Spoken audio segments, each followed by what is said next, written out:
PM, over to you, please.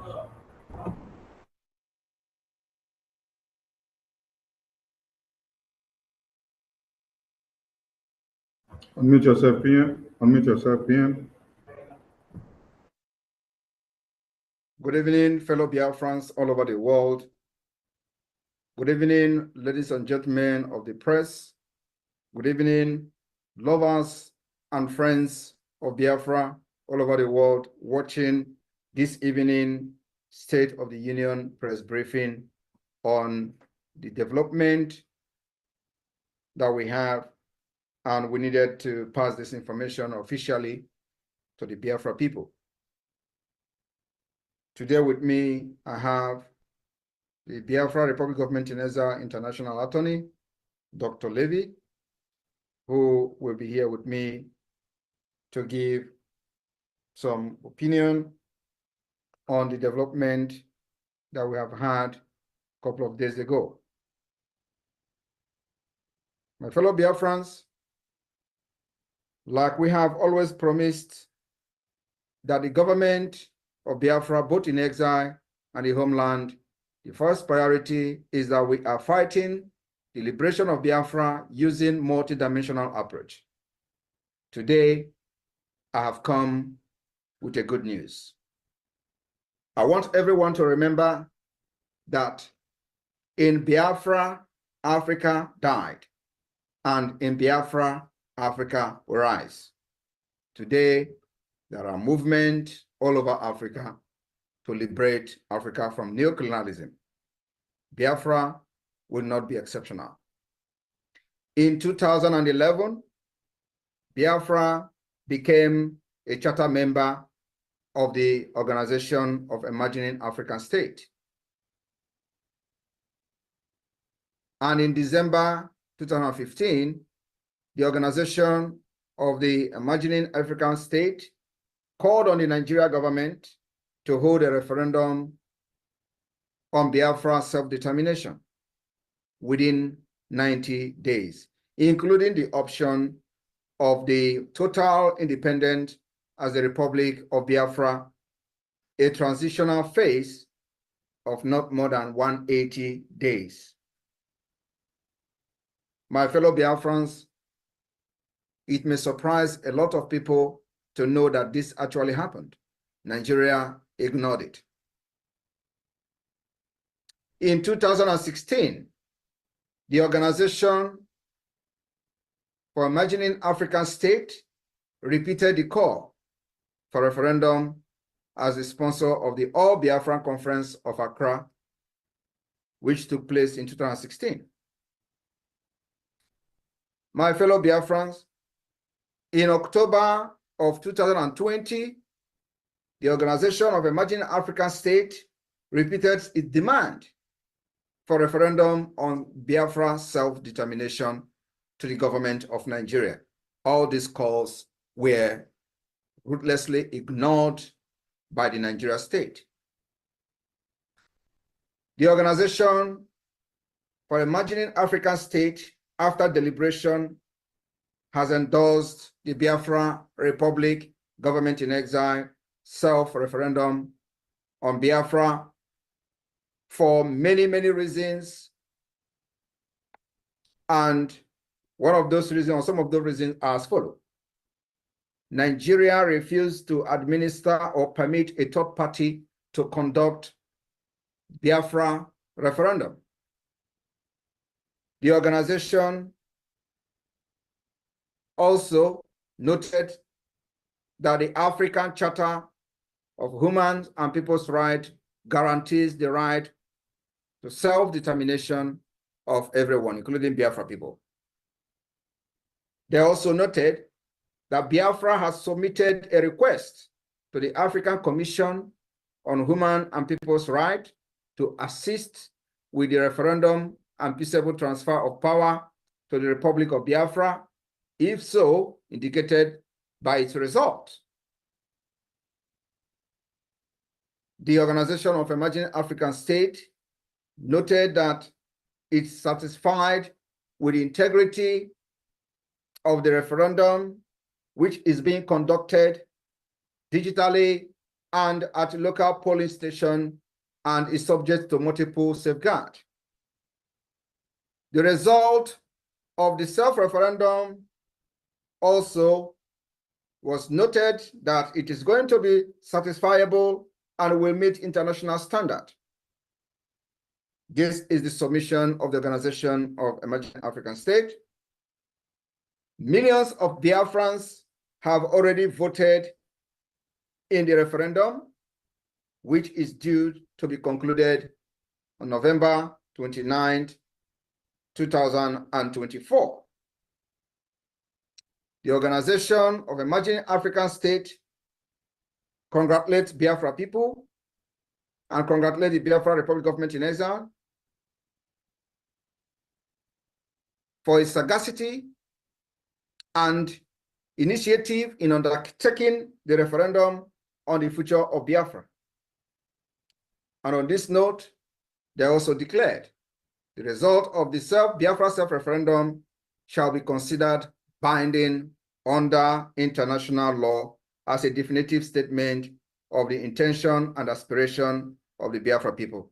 My fellow Biafra, as the Prime Minister of the Biafra Republic Government in Exile and the de facto government of Biafra in homeland, it is very imperative that each and every progress we make, we will come to brief you. It is also very, very important that we keep all Biafra people, home and abroad, putting whatever we do on check and balance. And that's why it is very important that we brief you today the milestone the Biafra Republic Government in Exile has made, making sure that our self-referendum, we are going to force it on those who have impoverished Biafra for decades. We are going to force it on those who have subjugated us to slavery, killing our people, our women and children, taking our land by force, and changing the demography of our region. My fellow Biafrans, I want to urge you to continue to show fearless resilience in the ongoing Biafra self-referendum. Continue to cast your vote, both locally at the polling unit and also, of course, online. We will continue to encourage you that this particular self-referendum being organized and supervised by Biafra government is a process that we feel and see as the only legitimate way that will serve the interests of Biafra. Everything we do is Biafra first. Biafra first before Nigeria. Biafra first before any other person. It is the interest of our people, making sure that we provide security to our women and children. That's why we have taken this particular bold step, which we are now beginning to see result as being recognized and endorsed by organizations. The journey of 1,000 miles, they say, start with a step. I rest my case. I will now invite our international consultancy and our international attorney, Dr. Levy, to come on board and have a comment. Thank you very much. You're welcome. Thank you, Mr. Prime Minister. I want to point out a couple things. First of all, Biafra is, of course, a charter member of the Organization of Emerging African States and was, as usual, leading the way for liberation from neocolonialism in Africa by coming together with the two other charter members, Southern Cameroons and Cabinda, to form that organization, which has now grown much larger.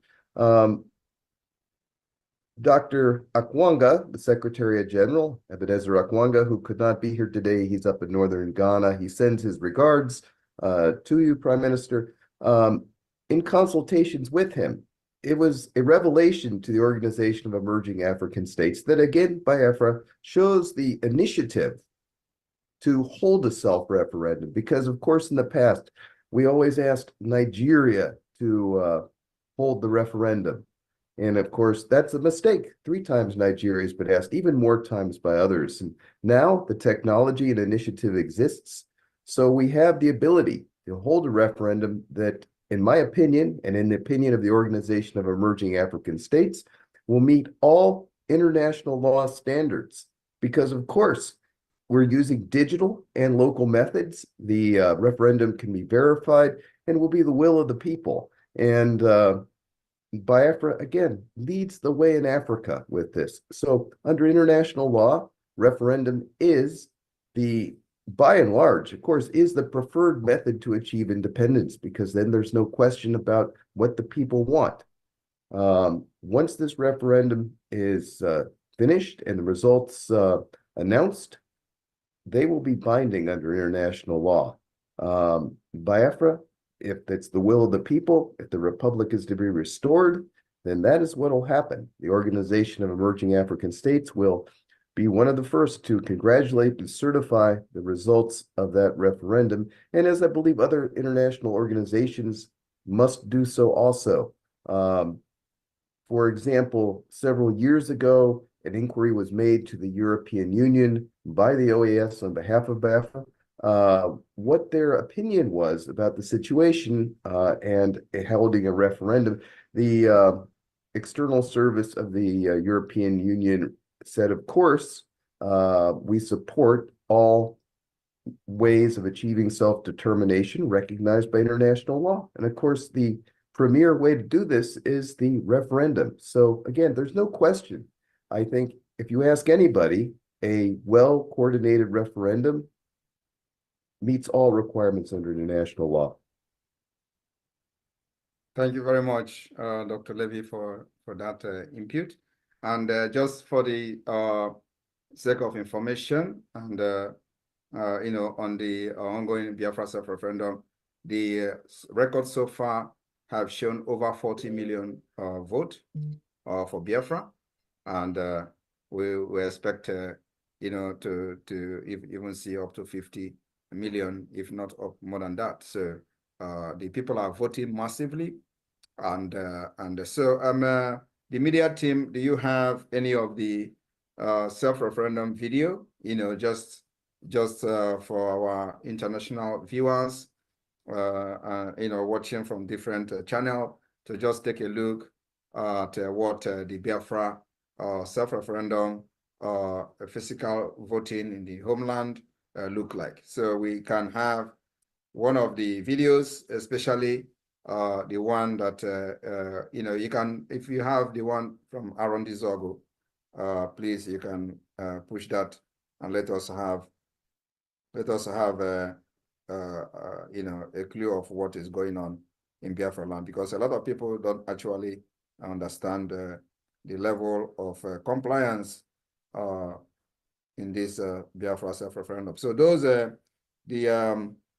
the voting in the polling unit in one of the county, which I believe to be one of the highest turn up so far in a single county, where Sonny, I'm forwarding it to you. I think not even is Okigwe. So Sonny, please, can you push this to the screen and let our viewers understand what the Biafra Republic government in exile and Biafra de facto government in homeland self-referendum look like. A very peaceful, people are organized, they behave themselves, not like what you see in Nigeria election, where people are being butchered and you see noise everywhere and people are behaving as if they're, calling them animal is an insult to animal. I don't know what they behave like, but I want our foreign observers, especially those observing this press briefing today, to take a look at what Biafra self-referendum in the homeland look like. And remember that the highest number of votes is coming from the homeland. Thank you. Sonny, over to you. I've just forwarded it to you. Thank you.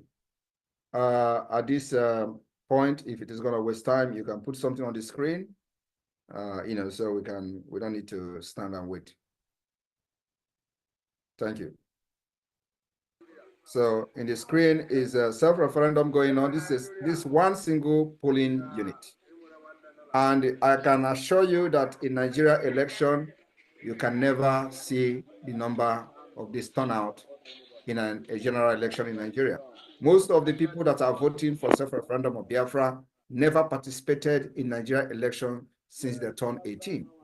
And this is the first time they are voting in their entire life. So can you put the volume?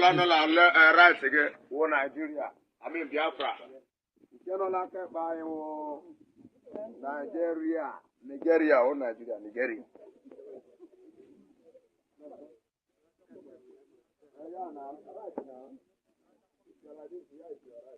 This is Biafra self-referendum voting that is going on in the land of Okigwe under all Chineke polling unit of Okigwe State. Vote of Biafra self-referendum that is going on currently today, being the 6th of June. 6th of June, 2024. It is happening live and direct, as you can see it. They are crying that they are tired of to be a part of Nigeria. This is the cry of the people of Biafra all over the world.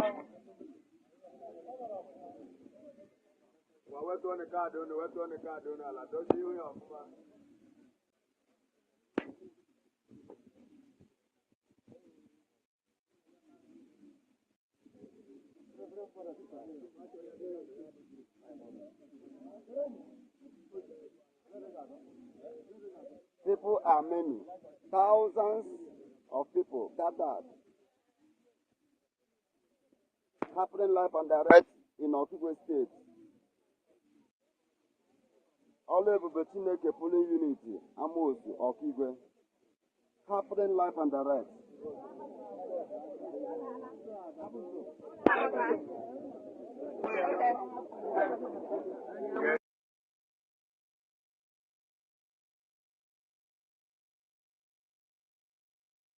All right, thank you very much for that.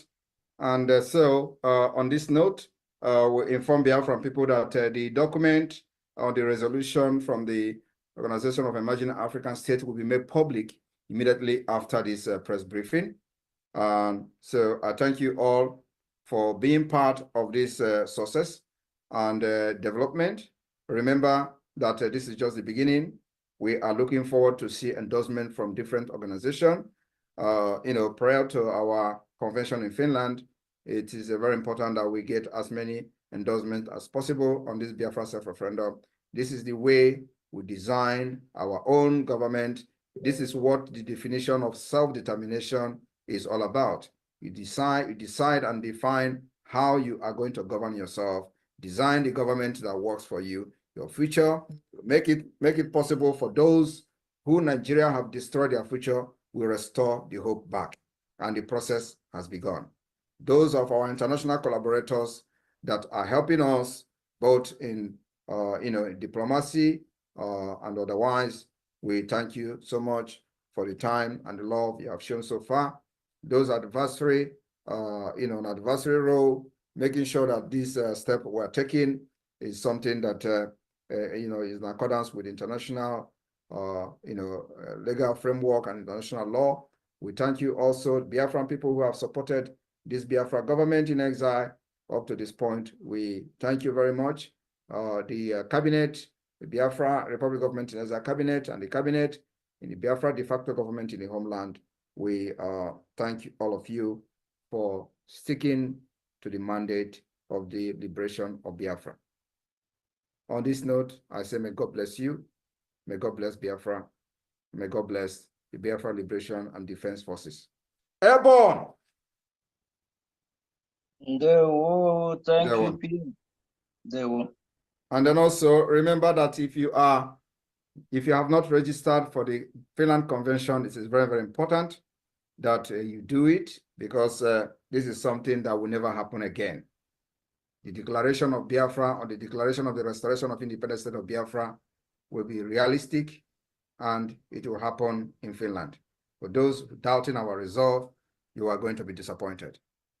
Our own objective and main priority of the government is to make sure we protect our women and children that have fallen victim to Nigeria terrorist state for many decades. And today, it is no longer business as usual. And I want every one of you to understand that they will kill us, we will kill them, but at the end, our freedom will come. At the end, Biafra will come. We are already at war, whether it is still secret, whether it is a asymmetric war, whether it is a jungle warfare, as they call it. The main point is that we are at war with Nigeria, but at the same time, we are always going to dictate how this war is going to be fought.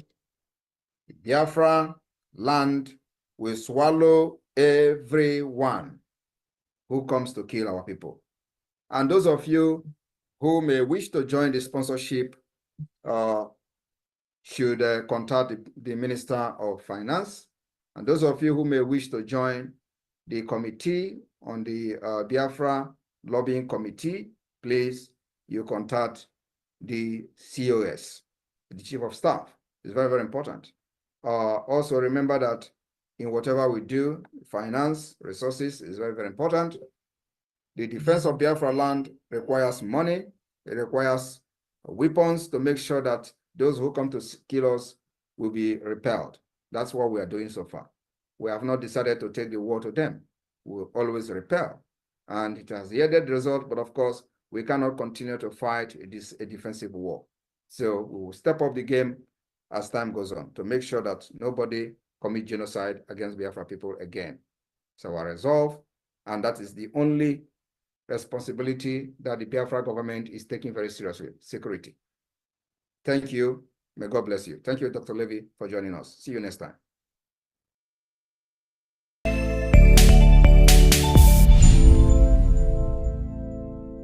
The United States of America is a steadfast supporter of the principles that people have a right to choose their own form of government. Nations have a right to choose their own alliances. There are inalienable rights governments must protect. The rule of law must be cherished. Sovereignty and territorial integrity of all states must be respected. The UN Charter and its principles of sovereignty, territorial integrity, human dignity, and the right to self-defense, these principles are universal and we must uphold them.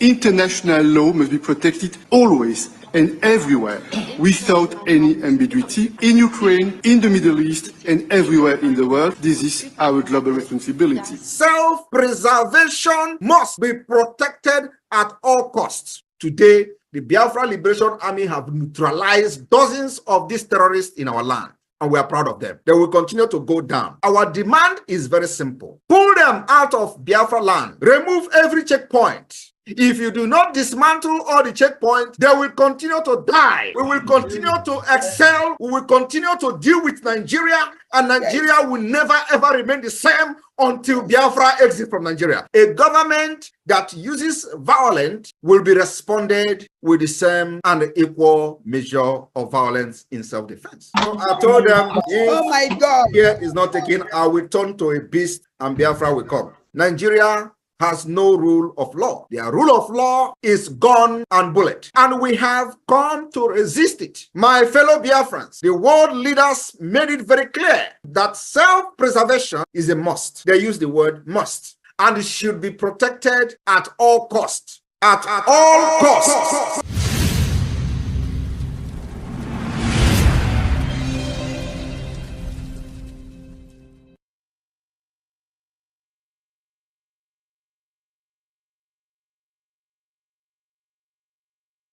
Our fallen heroes.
May the souls of our heroes past continue to battle with us in the spirit and those living continue to fight with us here now until Biafra. It's a now BDF anthem.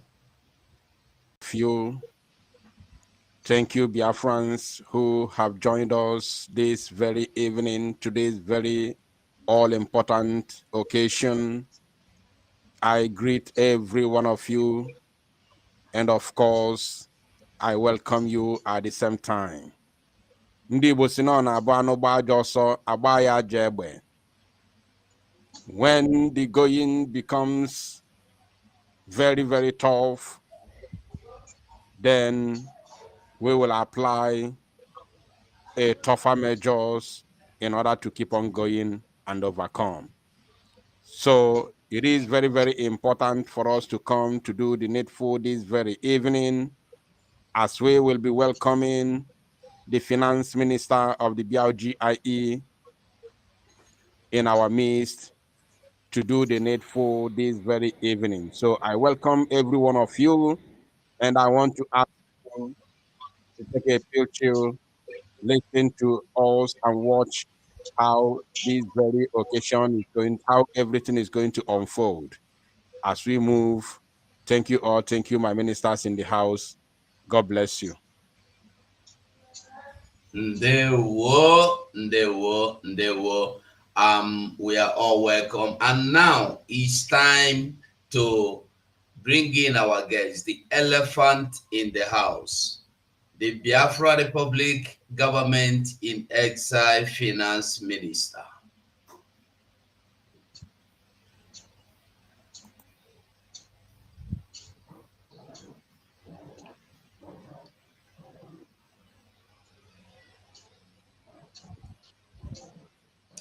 Okay, it's like he's not on the seat yet. So while we wait for him, check whether he entered with double device.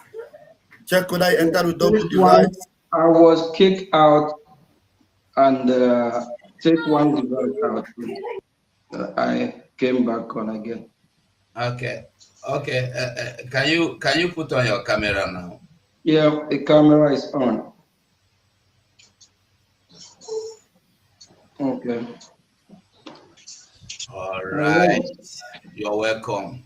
Here is the Biafra Republic Government in Exile Finance Minister, Mazi Ogechukwu Nkere. You are welcome this evening. One-on-one with the Biafra Republic Government in Exile Media. Welcome, Mazi. Thank you, Mazi. You go. First and foremost, let me welcome all Biafrans that are watching. Because Biafra make it possible. All Biafrans, both home and abroad, you are all welcome. We are all in this together. The government of Biafra is for the people. It's the government of the people. It's not my government, your government, or anyone else. It's the government of all of us. Fellow Biafrans, thanks for this opportunity given to me. It's not by my power, or not the power of the media team, or not by the power of the Biafra Republic Government in Exile. It is by the power of the people. Without the people, there is no government. And who formed the government is the people. And I must send my special appreciation and thanks to our leader, Mazi Nnamdi Kanu, who made it all possible to let the people know what their right is all about, to let the people know why the government is supposed to be the government of the people, by the people. And our Prime Minister, Mazi Simon Ekpa, I call him my boss because I follow him. I know what he stands for. And that's the reason why I'm solemnly behind him. Thank you all for having me, the media team. Without you guys, the people of Biafrans, they will not be able to get message to know what's going on across Biafra land, especially now that we are in a war which the Nigerian terrorist government already acknowledged, and they are shouting, we are killing them. No, we are not killing them yet. We will deal with them. They won't. And I must use the opportunity to extend my greeting to all Biafran members of the cabinet, the reps and the admin. Thank you all for what you are doing. Stay strong. We are all in this together. Thank you. Thank you, thank you, thank you. You are welcome, my honorable minister. Minister for Finance. In this Biafra restoration right now, I don't know. I thought in this Biafra restoration is to go into the battle with Nigeria and get our independence or freedom. What is the need of finance this time? Do we really need finance?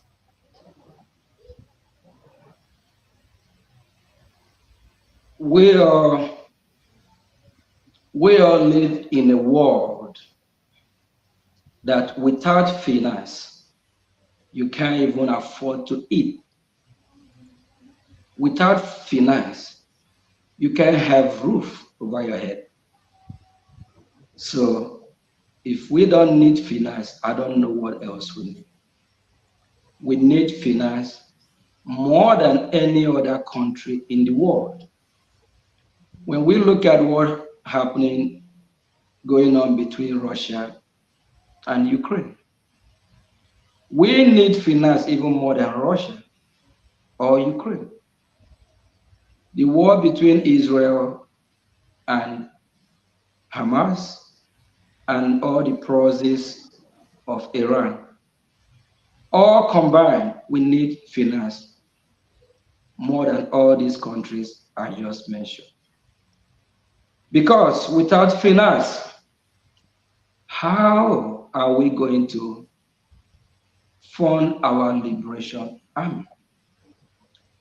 And for the world, I believe by now they already know that we, the Biafran people, have an army. And an army cannot go to war without the logistic, the necessary equipment they need to win the battle. For that reason, the question is that we need finance. Just for example, for someone who have a vehicle, or you call it a car, without gas, some call it fuel, how will you propel or move the vehicle? You need to fuel it, you need to put gas on it before that vehicle can be driven to anywhere. Just like, again, human being, without the blood that flows in our vein, we can't exist. The blood represents the finance as well. That's what keeps us alive. To keep the Biafran struggle alive and for us to achieve our dream. By deceiving the Janjaweed terrorist Nigerian government and all the elements that are supporting an evil, dead empire, just like the way the dead man walking drug dealer called Tinubu, Nigerian president, was disgracing South Africa, that the president of South Africa snubbed him because they know that Nigeria is dead. So we need finance to defeat them. Ndewo Mazi, Ndewo Honorable. Thank you so much. That means there's this saying in Igbo that ego no bara na arụkọ ọrụ.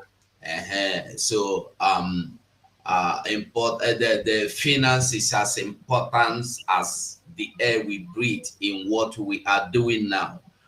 Thank you so much. And then can you please elaborate a little bit or more, shed more light the importance of defense in what we are doing now? Because I often we hear our Prime Minister say we must defend ourselves, we must defend our people. Can you please shed more light? Thank you, Mazi. Yes, we're back to the reason why we need finance again. To defend our land, our men on ground, the army. Don't forget, we Biafran people are the ones taking care of them. They need to eat, and we need weapons. We are no longer hiding. We as a country, Biafran people, need weapons to defend their land. It happened in individual territory.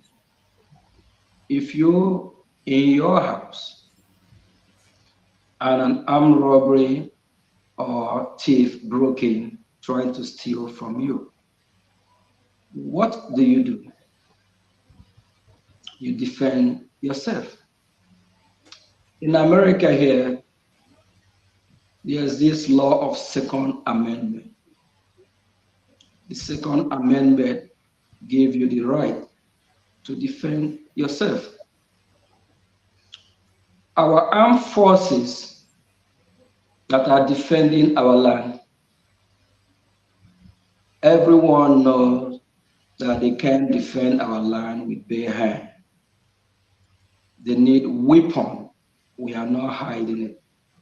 They need gun, whatever they can lay their hand on, to defend our women, our children, our territory, the invaders that are coming from all over the Sahel, all over the world, the terrorists. In Nigeria now, you have more than 10 groups of terrorists, and their aim is to kill Biafra, take over our territory, completely turn us from who we are to something else.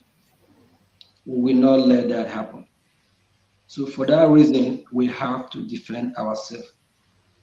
And only how to do that is to get the necessary weapon that we can use to fight back.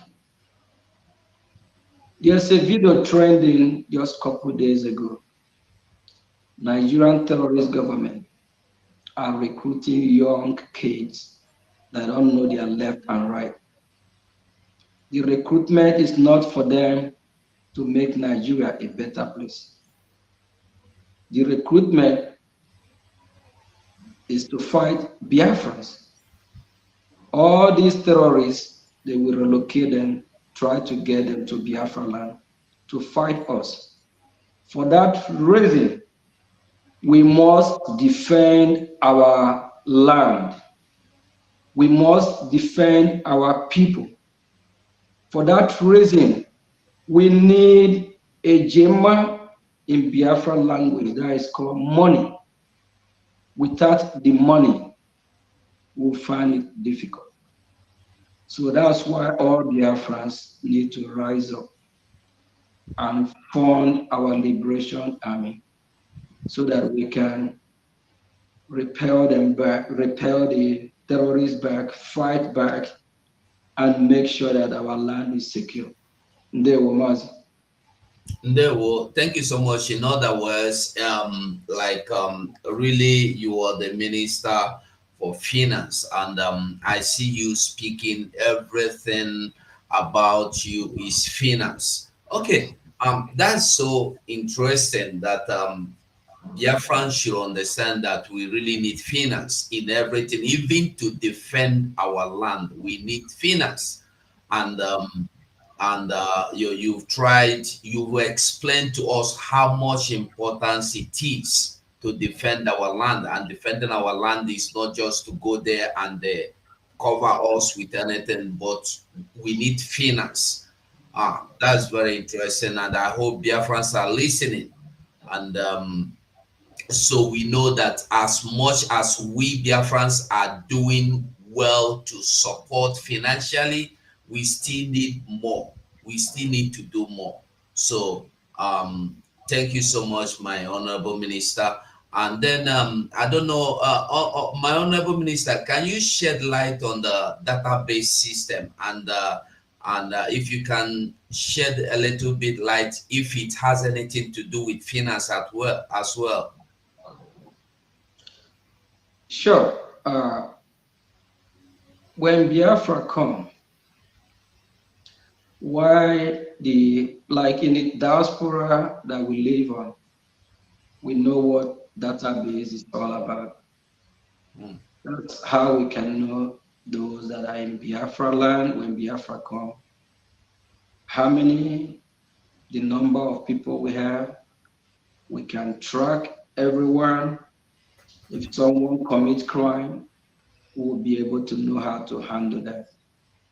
And when it comes to the database department, everything we are talking about boils to finance.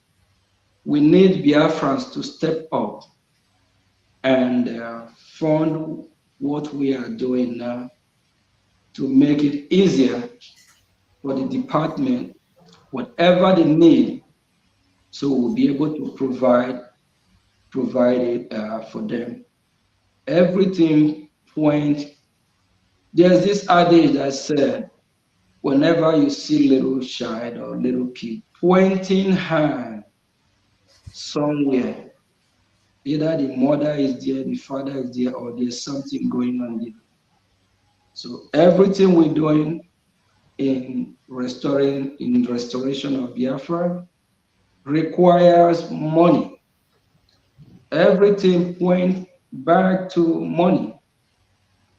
If Biafra step up and fund this movement the way it should be, the database department will get the most secure data in the world,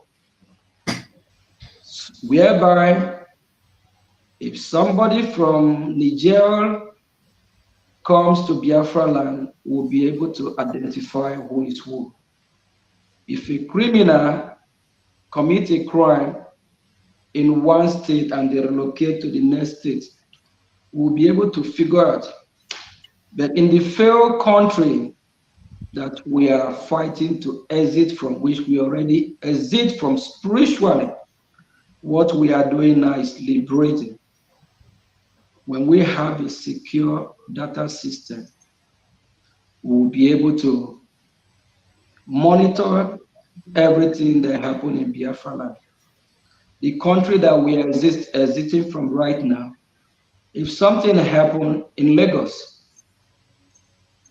whoever it is, wherever they run to, in across the failed country called Nigeria, they cannot track that person, whoever it is. So we need finance, we need money, so that this department, we can fund this department so that they will be able to carry the duty of the database that will secure Biafra from the enemy, from the invaders, from those that even when Biafra is restored, they might want to sneak in to claim Biafra, to be a Biafra. Because when Biafra is restored, Biafra is going to be one of the greatest, if not the greatest, one of the greatest country in the world. Thank you. Thank you so much. That means database is so much important that we need it. to control, or is a more of security. It's more of security. So we are not going to be seeing anything like the Nigerian system where anything happens, anything goes. Thank you so much. And can you and what about the Foreign Affairs Department? Do the Foreign Affairs Department, does it have anything, or do they have anything to do with finance as well? The Foreign Affairs Department represent Biafra abroad. When we have a foreign mission, they have to do their work as well. And last week, during our Prime Minister visit to Netherlands, he let Biafra people know about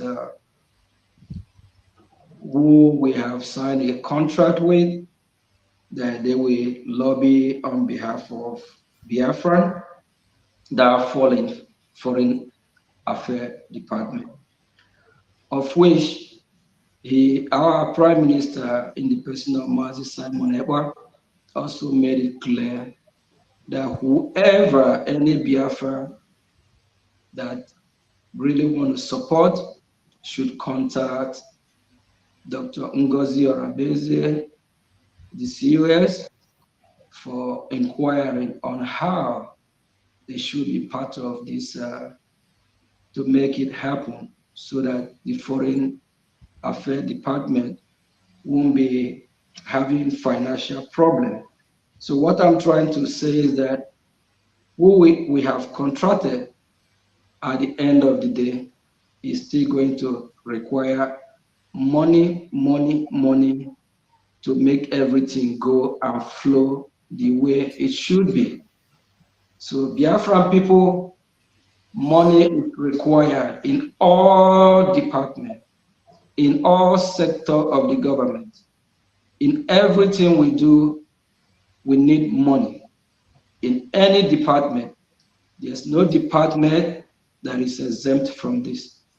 So we need money to be able to carry on activities that is needed to restore Biafra. Thank you.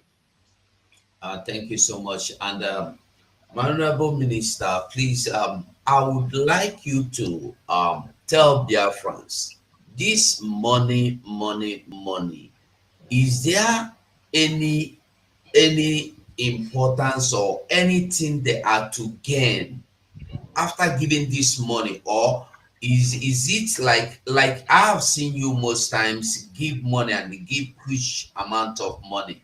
What motivates you, and how are you going to encourage Biafrans to give? What are you asking them to give for? What is the assurance or the hope what are they going to be seeing in the future as you are encouraging them to give?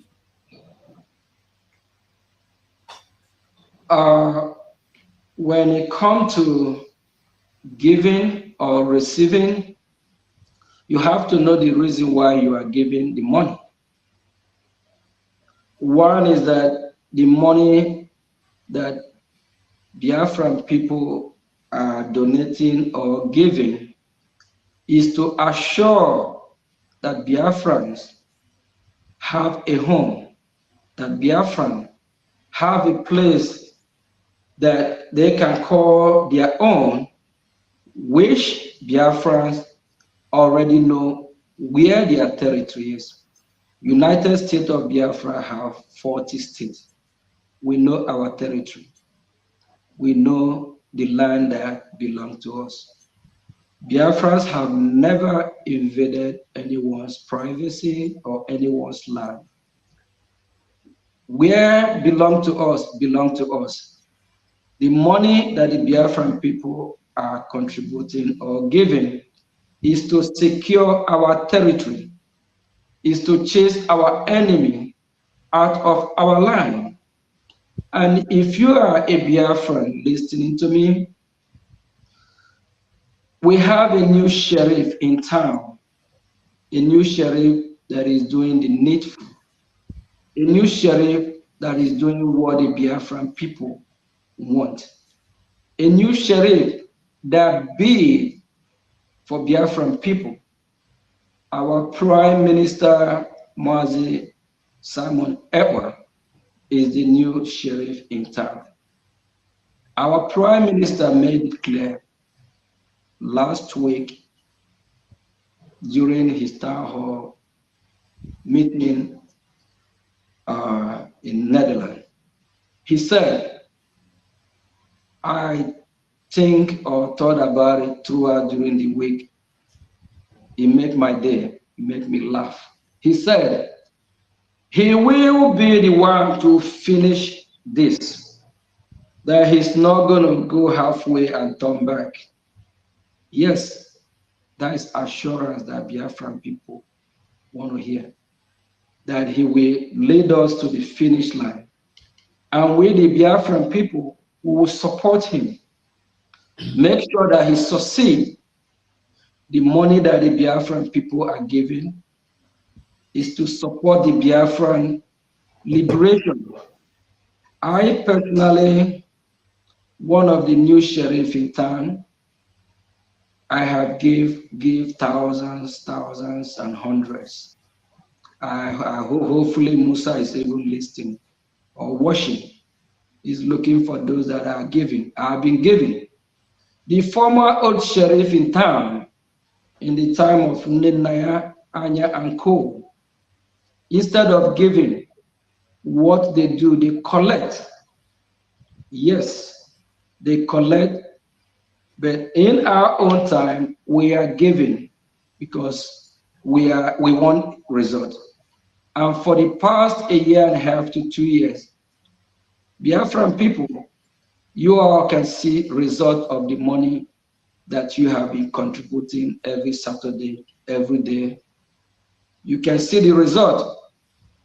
Biafran form a government. Biafran have liaison offices all over the world. As I'm speaking, I'm in the liaison office in the United States, Baltimore, Maryland. Baltimore, Maryland is in the territory, is in the Washington territory. Washington territory comprises of 3 states. We call it DMV, DC, Maryland, and Virginia. It's in the territory of the capital. So where I am is in the capital of USA, which we have our office. These are all part of what we have achieved. We have offices all over the world, and this is money that the Biafran people have been contributing. And as we are moving forward, we are seeing the results.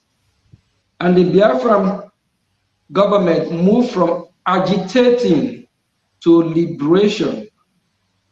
Fellow Biafrans, the money that you have been contributing have catapulted us or move us, prepare us, elevate us higher, that we now form an army.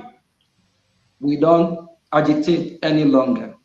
We don't carry our flag from embassy to embassy shouting anymore. What we do now is that we form our liberation army. We have trying to make sure that we hold the bull by its horn. We'll make sure we cripple Nigeria.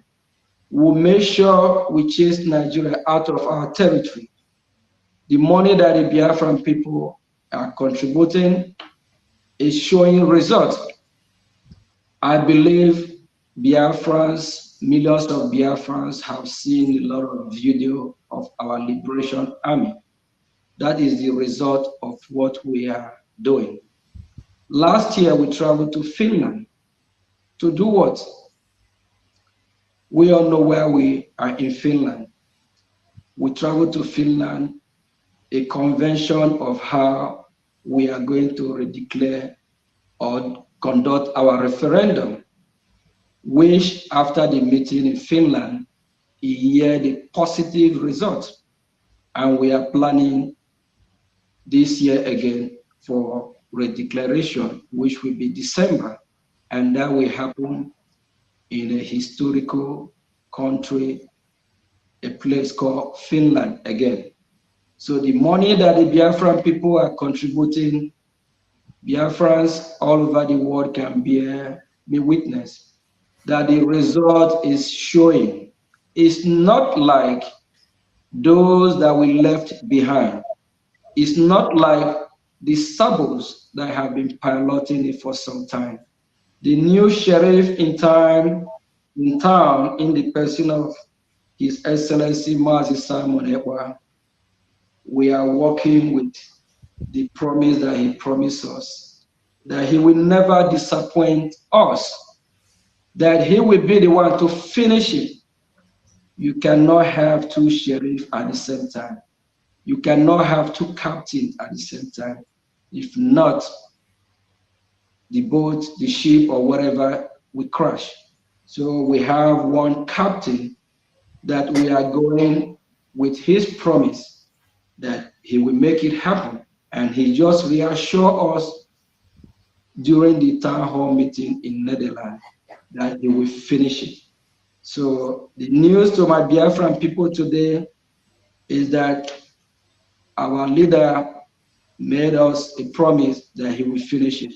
Let us all come out and support financially and do whatever that we need to do to make sure that we actualize this dream. Thank you.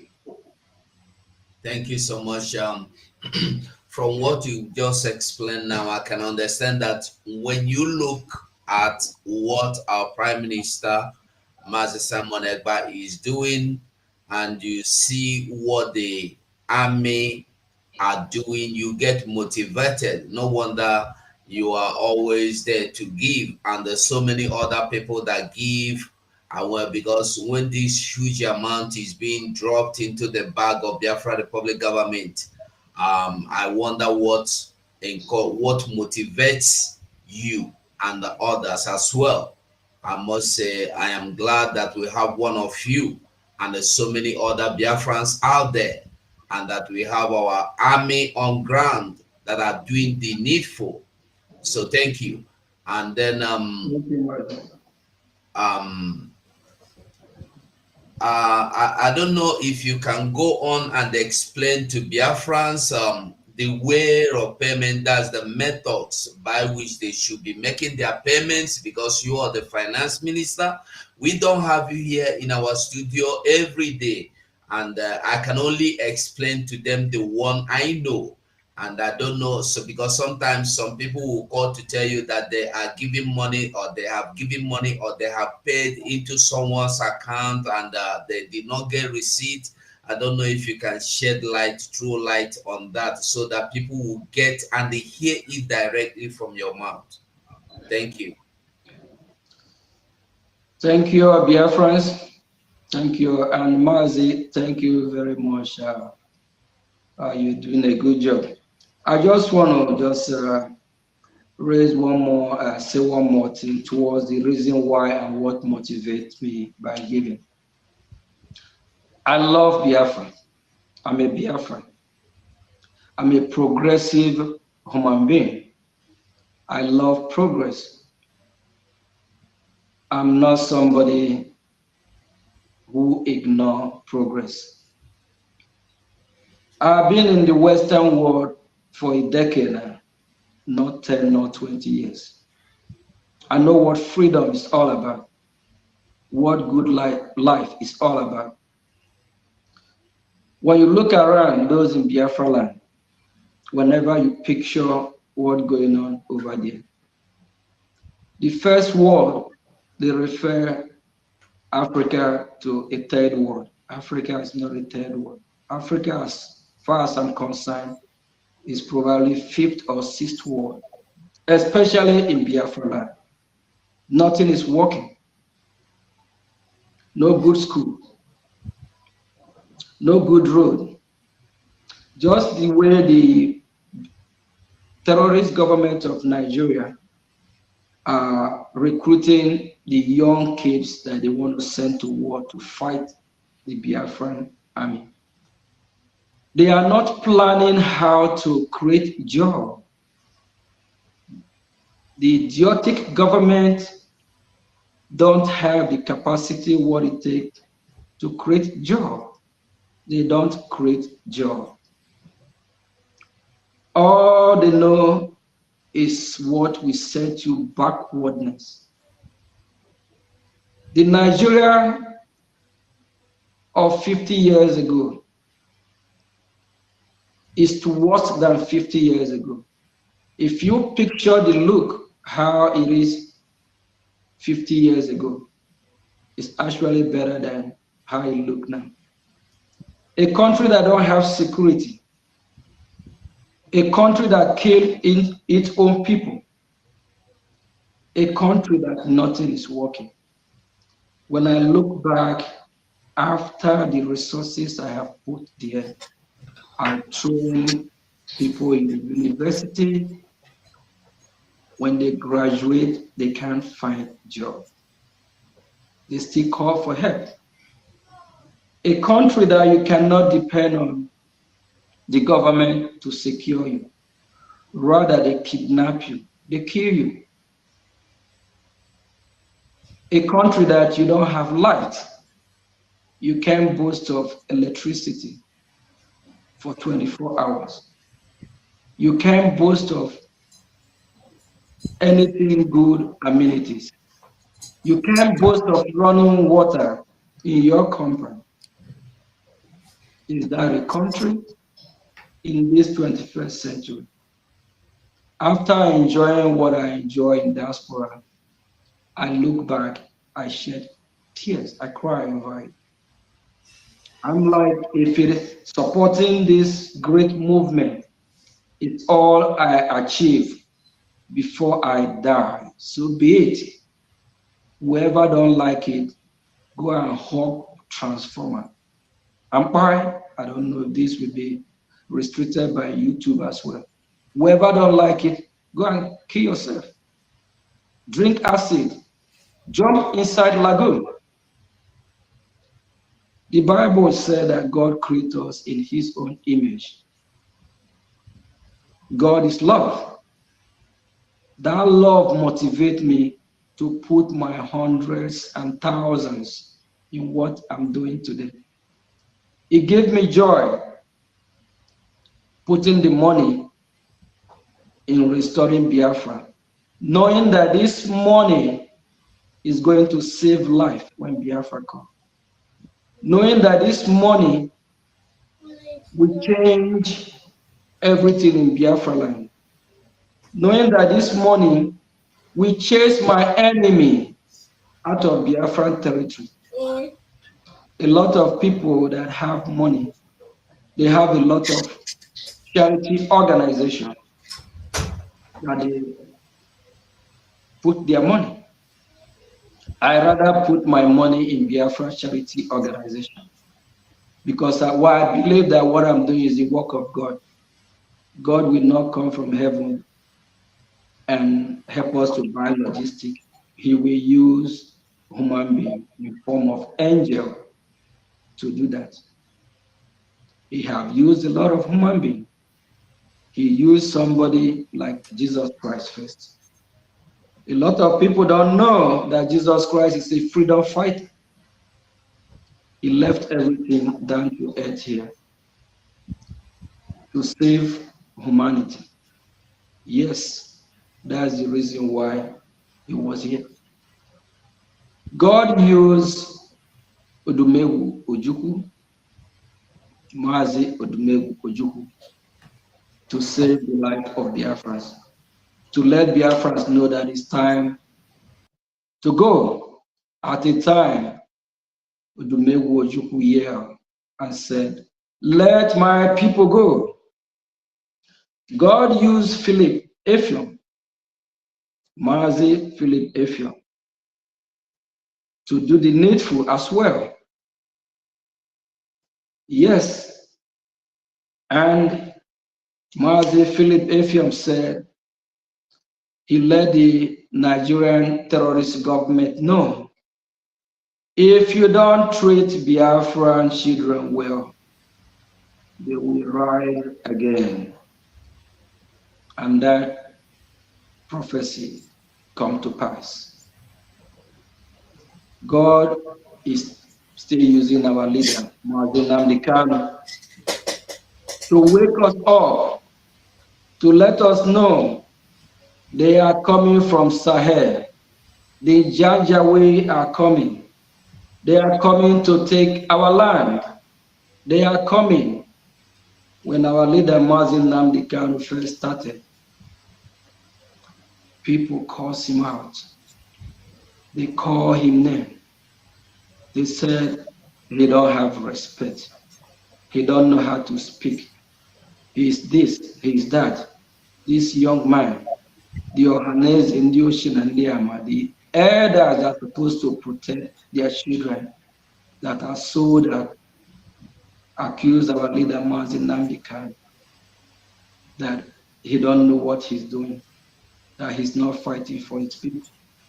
See now, our leader Nnamdi Kanu is still fighting for us. That's the reason why the Nigerian government kidnapped him from Kenya at first, because they know what he stands for, because they know he stands to liberate Biafran people and black race in extension. Now God is still using our prime minister, which we are disciples of our prime minister because he is the head of all ministers and we are following him. Yes, for that reason, when I look the history, how we get here and what is still unfolding, I have no any other option than to dig my hand in my pocket, in my resources, in what I have acquired, to say no, to say, God, here I am. You can use me as well. You put my name among those that answer the call. If I can do nothing else, if it is the money that I can afford to support, Chukwu Kabiama, here I am, use me as well. That's how I fall in line to be used to do the needful to save Biafran people. And if you are listening to me today, remember that the money that you are giving is not in vain. Your generation will reap what you sow. Your generation will be blessed when the blessing of your generation, when your generation are reaping what you sow. Those that did not participate, we ask, why are your offering doing better than their offering? Or why are your offering or your children doing better? They're not going to know that is because of the fruit, the seed that you sow by contributing to this great movement. Because there's always blessing in giving. The book, the holy book of God, made it clear that there's blessing in giving. There's blessing and there's a great reward. Mazi, sorry if I take too much time on this very. We are here to have you today. I just want to let our Biafra know that there is blessing in giving. And when God asks his worshippers to go ahead and pay tithe, he didn't mean they should pay the tithe and bring the money to him in heaven. That tithe is supposed to be used in the congregation to help the members at large, to help the disabled one, to help to do charity to help humanity. But in Biafra land today, all these tithes that the Biafran people are paying in different organizations are cornered by one individual. They use the money to enrich themselves. They use that money to buy jets, houses, luxurious things uncountable. My Biafran people, why not use that money that God asked you to rescue humanity by paying tithe? Pay the tithe into the Biafran project. That money that you put in Biafran project is tithe. The God that created heaven and earth, Chukwukabiyama, will bless you in a fold that you will never believe. Why are you being blessed? But you won't believe is that your money that you contribute towards this project? Is that your money that you contribute to save life, to save people from kidnapping your fellow brothers, sisters? The money you put save raping from Biafra land, because that money will chase the invaders that will come to rape our people in Biafra land. Thank you. And they were my honorable Prime Minister, my honorable Finance Minister. Please, I would like you to tell Biafrans if there is a particular way of making their payments to avoid making mistakes or complaining, I didn't see my receipt, because some people will say, I give my admin money and he did not give me receipt. I would like you to just throw, like, just take as few minutes as you can take, even if it's just under 1 minute, just to assure them, because they used to call and give some reports here and there. And if there is any way, they can be paid, like, I don't know if there is some of them can pay through PayPal, or if there's a way, easy way or any new way available for them, please. It's important so they hear this directly from your mouth. Thank you, Mazi. The fight that we are fighting, there's a lot of people that try to use the opportunity to scam Biafrans. The sanctioned, legitimate website that Biafrans can use, if you have a pen and paper, you can write it down, or Mazi, if you can help and put it on the screen, that will help as well. We have IPOB in USA .org/donate.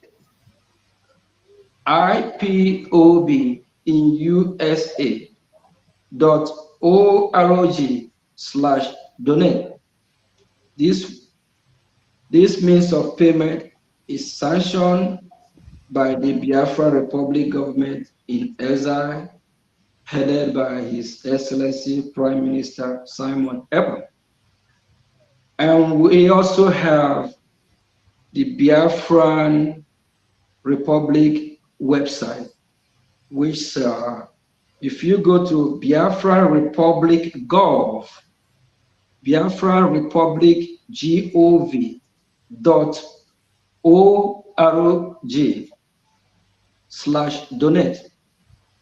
Biafra Republic gov.org/donate. When you visit this website, you will see the list of other options where you can donate as well. And for those that live in USA, we have the easy payment that we accept through Zelle. The Zelle is biafragov.org@gmail.com. biafragov.org@gmail.com. And we also have the PayPal payment. The PayPal payment is biafrangov.org@gmail.com. And for those that live in USA that are familiar with Cash App payment, we have the $ Biafrangov, $ Biafrangov. And we also, we also have, I talked about the Zelle already, the Cash App, and the website. So if you visit these two websites, from the website, you can see all these options. And apart from these two websites, we have the New Dimension website as well. Mazi Ugo?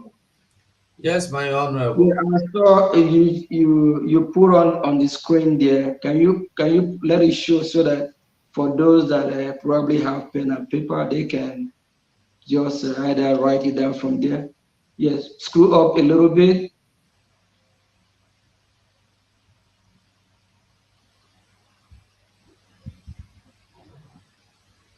Okay, screw up, click on where say donate. Okay, donate. Vote ID card. Donate. And for those of you that want to donate, that don't want to be donate through this IPOB in USA and the Biafrangov website, and you want to remain anonymous, we have where you can contact us from the website. Please just kindly contact us, leave a message, then we'll give you other option of donation, how you can contribute and remain anonymous as well. Thank you. Thank you. Thank you. My honorable minister, before I let you go, I leave you in the hands of the rest of the media personals. I want you to say something, at least just if it, I know you are tired by now, just few minutes, 1 or 2 minutes, say something about the liaison offices and the reps.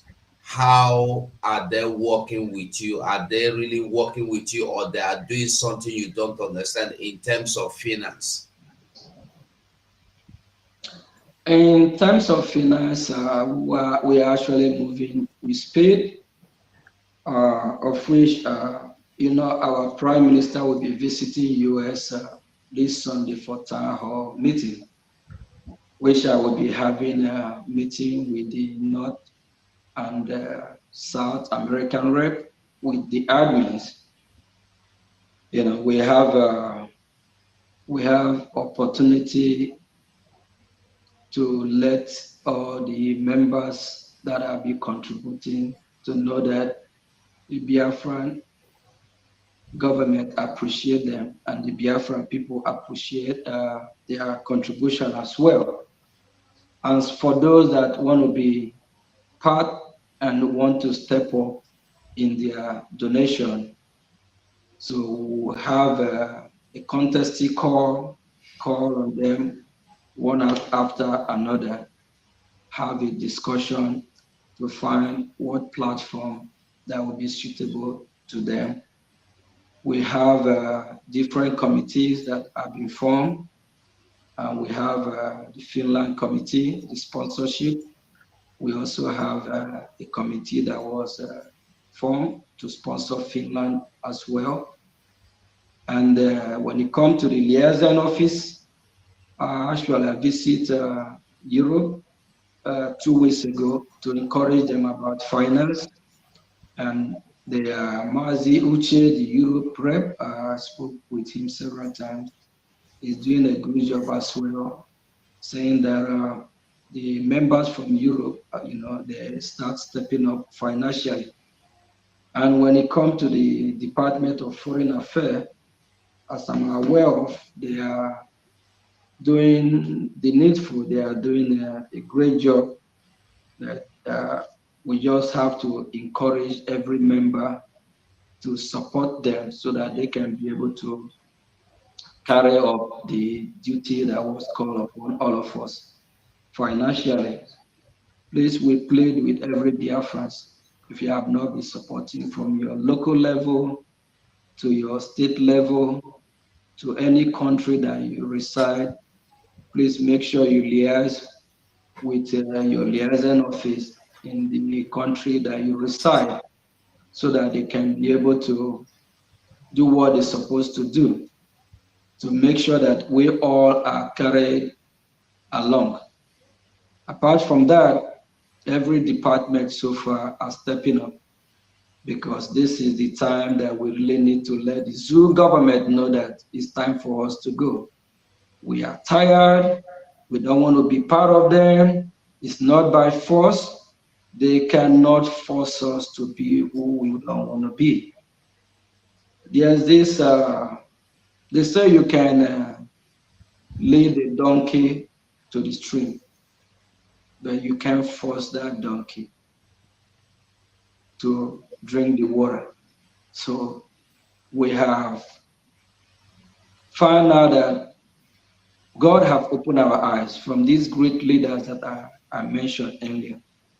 And our eyes are well open, knowing that we can be forced to be in a union that we don't want to be part of, especially while we are opposite, we have different ideology from the people that want us to be in the same country with them.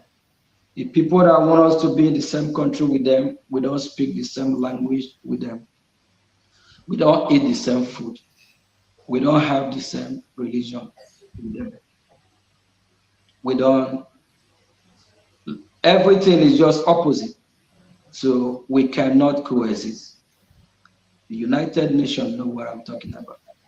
The British government know, but they choose to do what they did. For them to be able to do what? Make our oil and dry it up. For them to be able to take our resources. For them to be able to turn the country called Zoo Nigeria to a company, which Nigeria is a company that the British government make money for. That country is not designed to last or to live forever. It's never been a country.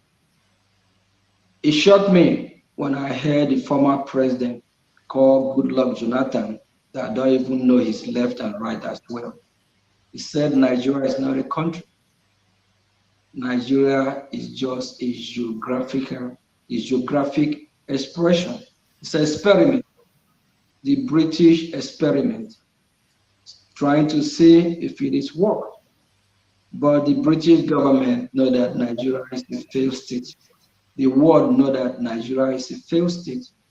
And at the end of the day, they still want us to be in a failed state together. We can't be in that country. Please, for those in diaspora, make sure you liaise with your admins so that you all can put hands together to make sure that all the liaison office are functioning as it should be. But I can tell you that we are having a positive result, that all liaison office are working as it's supposed to be. And we have new liaison offices that are coming up, which our Prime Minister will announce to let Biafra know very soon. Thank you. They were okay. Now, my media personnel, the honorables in the house, I don't know. Let me start with you, my Minister for Information. I don't know if you have any question for our minister here.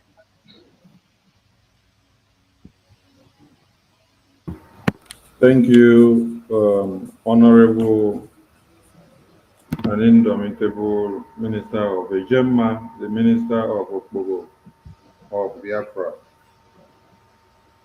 I salute all Biafran people who have made it to this very unaugust visit, because it was not a long publicity before we decided to bring out our Minister of Ejema from his tight schedule to come and talk to the Biafran people. So, Minister of Ejema, I salute you for making it to this very brief thing to the Biafran people, and I salute your courage, your determination, your focus, your concentration, and your eye on the rising sun, which is the Biafra ball. And I salute how far your synergy is going with the government of Biafra. Your synergy is going with the Prime Minister. There is this saying that it takes two to tango, and there must be something that they share in common before you could be able to work amicably. Let me start from there. What do you find in your Prime Minister that makes you to be very viable? That you're always smiling, and then when you come, you're able to discharge this duty with joy. What is it you find very interesting about your Prime Minister? Thank you. All right. Thank you, Mazi. Just as I said earlier, I'm a progressive human being. That's why my village, I believe some of them that are following, but not really, for those that know, I'm their favorite son. I'm not only the one that live in diaspora from my village. Yes, I can say I'm not the richest, but I'm one of. But they're so delighted and happy to have me. They are proud of me. Yes, I'm a progressive human being. My entire village is like we are all from the same womb. I carry them along in whatever I'm doing. I treat them like my own people as well. There's no difference between my siblings and those from my village. So they are all my siblings. Biafran people, Biafra in general, are my siblings. We are all one. We are all brothers and sisters. With the zeal, I hate Nigeria more than 20 years ago. I hate Nigeria with passion. So it didn't start today. 2018, I have been following what going on about our liberation at the time when I picked interest during when start listening to our leader Mazi Nnamdi Kanu. I picked key interest, just following, not knowing that God is preparing me for this day. To a time, 2018, I have a soccer team. I have two soccer teams. Actually, I would say three, but I have a soccer team that are named Biafra Lion FC. That was back 2017. Then 2018, I contact one of my uncle that reside where I am here, who was talking about Biafra, and he mentioned about a man named Chimakwa, something in Bomarimoye. So he connected me with him. Then little do I know, Chimakwa something sent me a bunch of paperwork that I need to sign. Then I asked myself, am I joining a court or something? And the reason of me contacting Chimakwa then is because the team play National League, and that very team, Biafra Lion FC, as of then, I have not used that team to play any National League. Why I have Baltimore United and other teams that I'm using, who are the ones that play US Open Cup. So I'm trying to use both Biafra Lion to play the National League, that the Biafrans in Maryland, when we have a game, soccer game, or you call it football, they will all come with flag and support, just trying to use that to promote, oh, thank you. This is a jersey that was designed back in 2018. The Biafran Lion FC. I even sent this to Chimapa then, but I was turned off the way they treat me. So not knowing that there's a reason for that. Because if I have joined that group, then maybe I probably will be one of these fallen angel, the angel or whatever you call it, or because Chimakwa and his group, they are not part of what we are doing because they sold out. So I thank God that it didn't happen that 2018.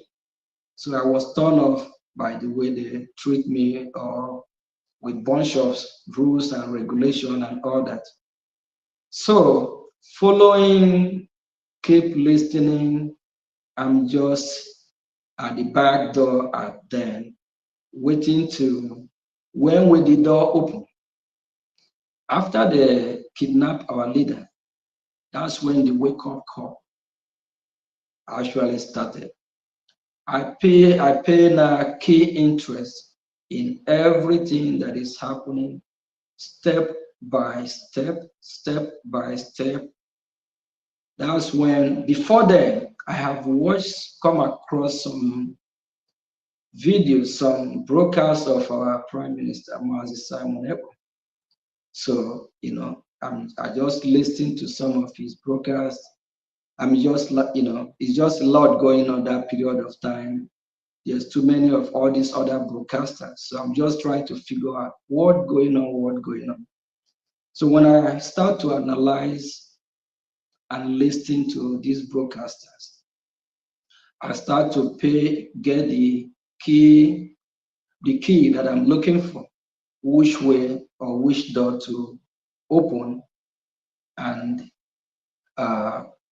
sit there.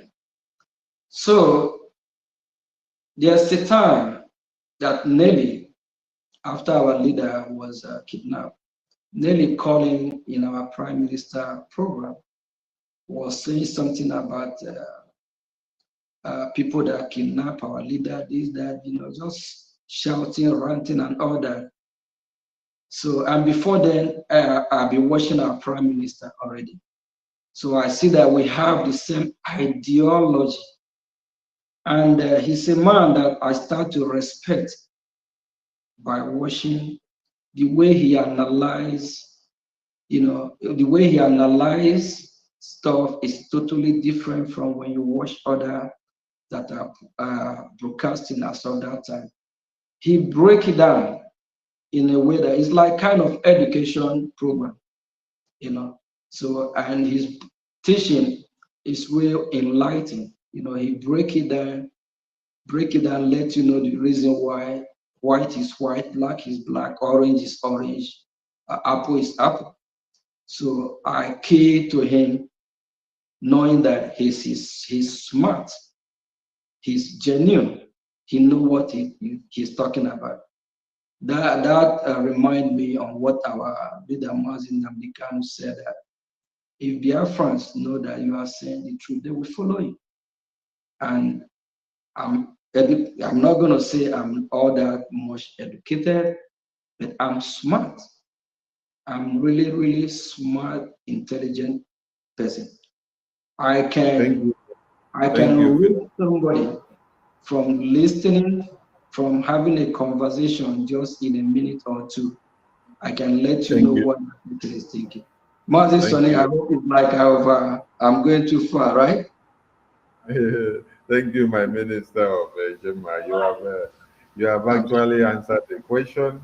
And another question to you is that you've been in America for years, and you just showed us your football club, which has enriched you, and you had even wanted to bring it close and make it to work as official football team to the Biafran people far back when the DOS were in charge, that you were maligned. And then you sum up to say you have come to even see that you were maligned had happened to be for a reason. Because maybe if you had put those your resources there, they would have all been destroyed for nothing and no fruit would have come. And today, whatever you're putting into the Biafran government is giving so much result. And you cap it up by letting us know that you choose wisely your leader, and that's why you will continue to work with the Prime Minister till Biafra is restored. Thank you so much. So, what message will you send to other rich Biafrans that are residents in America who have been blessed even more than the way that you are? Because we have it on record that you're not the richest Biafran in America, but you are sacrificing all that you have had to make sure that you answer your father's name in the Biafran race.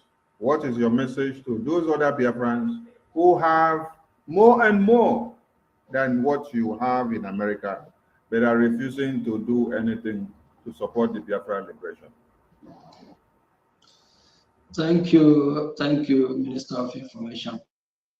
Biafrans in America, I always want you to wash your back. Whatever you're doing, what I mean by wash your back, remember you have a home. Remember you have a place where you come from. Remember you have people over there. Remember the people in Biafra land are still going through a lot. They have been traumatized by the way the system, Nigeria, have governed them. People, Biafrans in America, your people back home, the government of Nigeria have turned a lot of them, have turned their brain not to reason as human beings. That's why we are fighting from afar to make sure we rescue our people back home. Without us, there's no Biafra. Without us that are in diaspora, you in America that are not supporting, let me let you know that without you, there's no Biafra, there's no people back home. Without us, the Nigerian government will overrun Biafra land. Without us funding, there's a big problem. That means after you stay in America, you spend all these years, you acquire all this wealth, there's no home. There's nowhere to you to run back to. Your children can't even go back. Look at what happened in Iran about 40, 50 years ago. Iran is actually a Christian country then. Go to Iran now. Do you want your children at a time to start dressing the way they dress in Iran?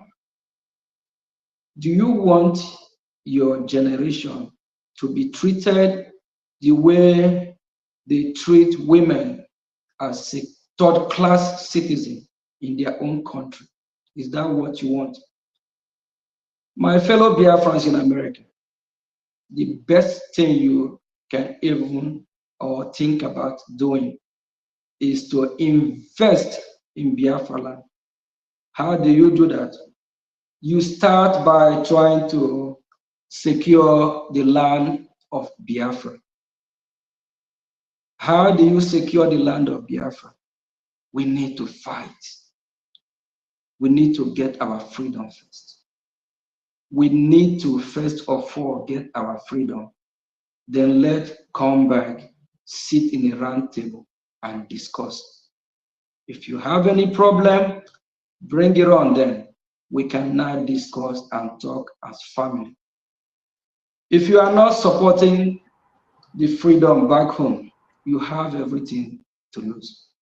I have one of my aunts. she spent over 50 years here in America. She had a hospital in New York. When she passed on, they flew her back to Biafra land and buried her. Everything that she had labored for back home, she did not enjoy nothing. Why did she refuse to go back home before the age of 85? Because there's no security in that country. Because that country is not a place for you to go now. One of the reasons why is that you have lived here in America for years. If you relocate back, if you go back to that country, most people, after spending years here, when they go back home, they don't live long. They die. Just because the environment that they find themselves over there is no more conducive for them. Because the Biafra land of today that I'm speaking don't have a steady light. Biafra land, we are fighting to secure our land because the terrorists are kidnapping people back home. The terrorists are doing all kinds of stuff that will make you not want to go back. If you go back to Biafra land today, if you relocate from America back to Biafra land today, you don't have a steady light. You don't have security. You don't have good hospital. You don't have good road. Nothing is working. That's why a lot of people even prefer let them die in diaspora. Why do you want to die here? Why do you want to live here forever? Why you have your people back home?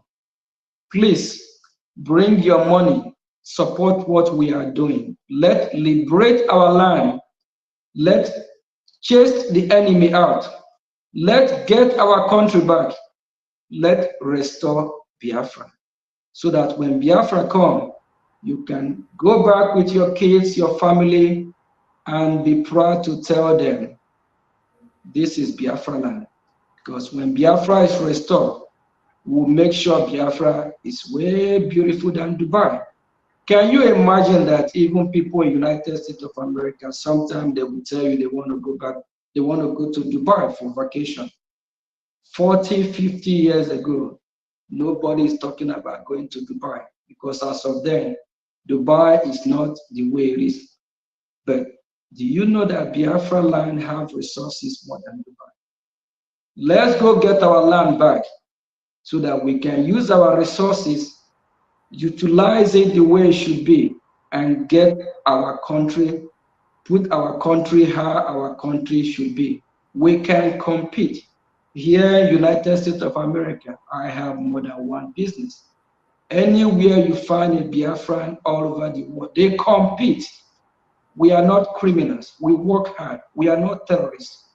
Let's use our resources, develop Biafra land, get our freedom.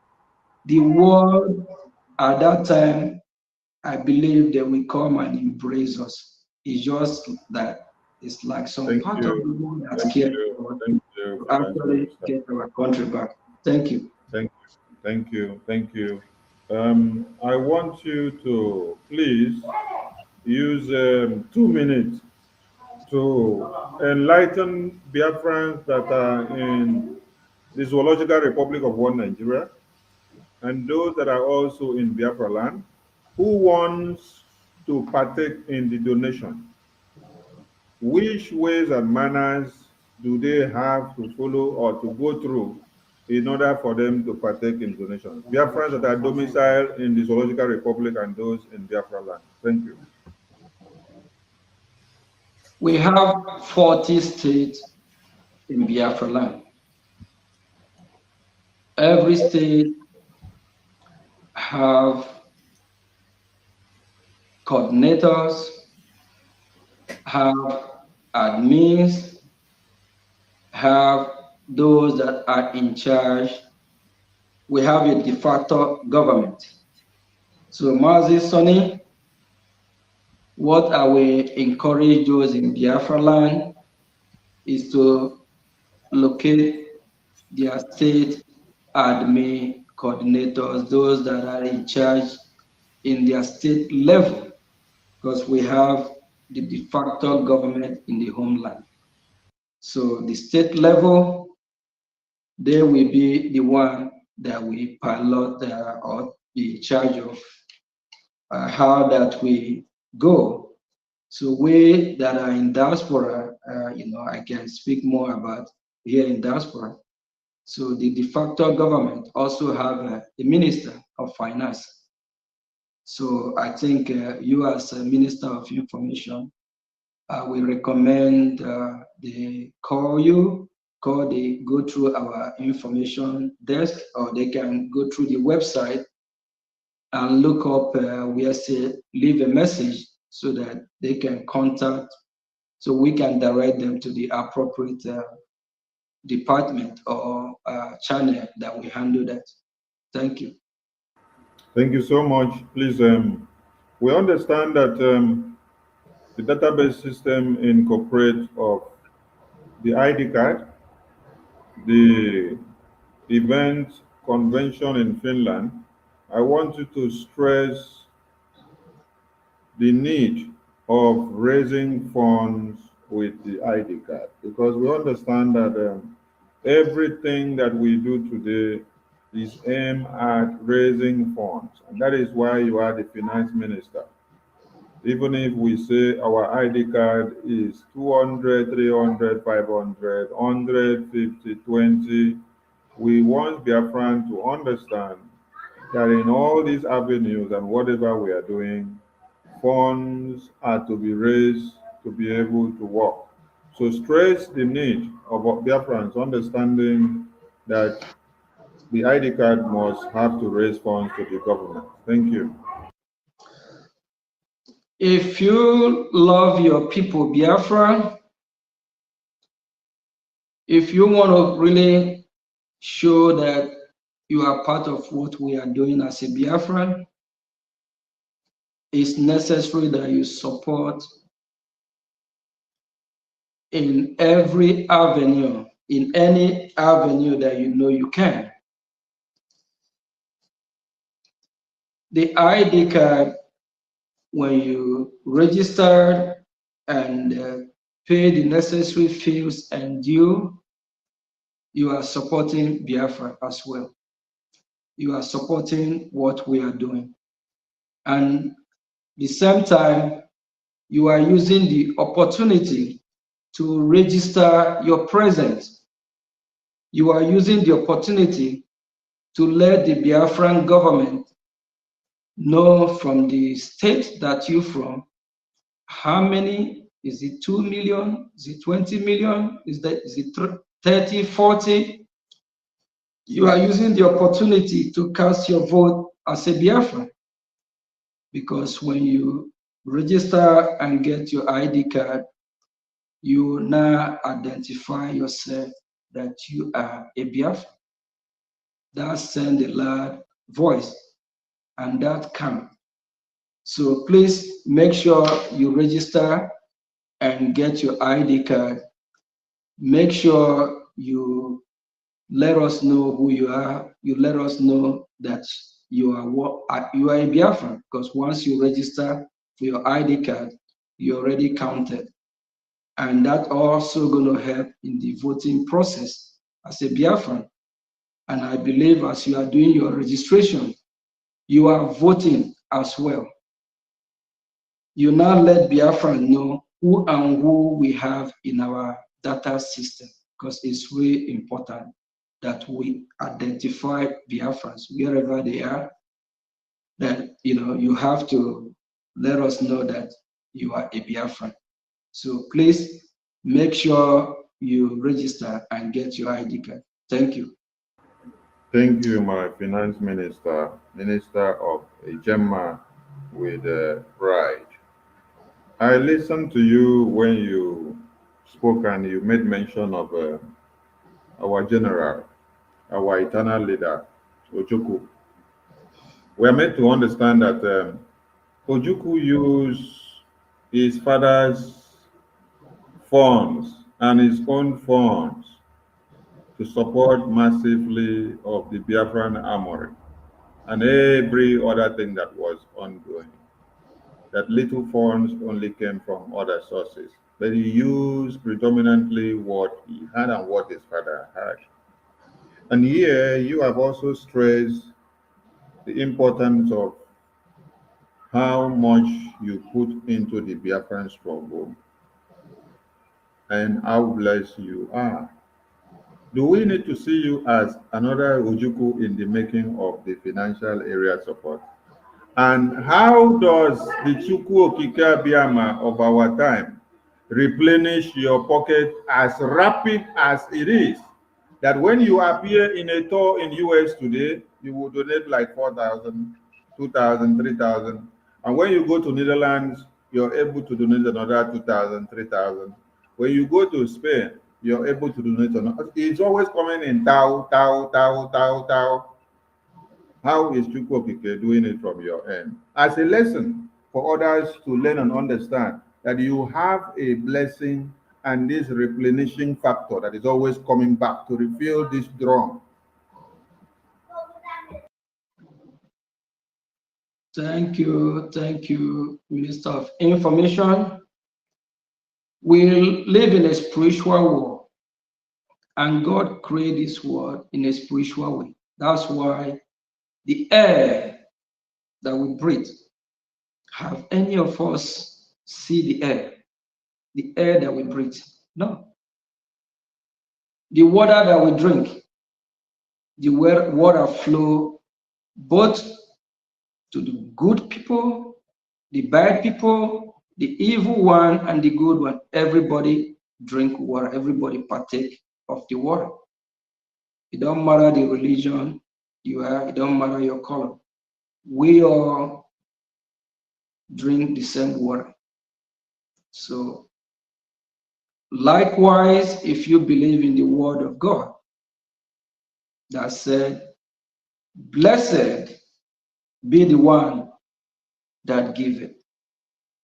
A lot of clergymen use that to deceive the gullible ones at their congregation. That the more you give, the more you receive. It's true. It's just that a lot of my Biafrans are giving the money to the wrong hand.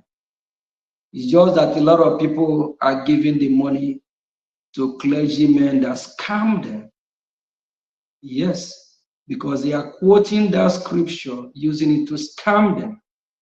If you are one of those that still donate your money to these scammers, desist from it.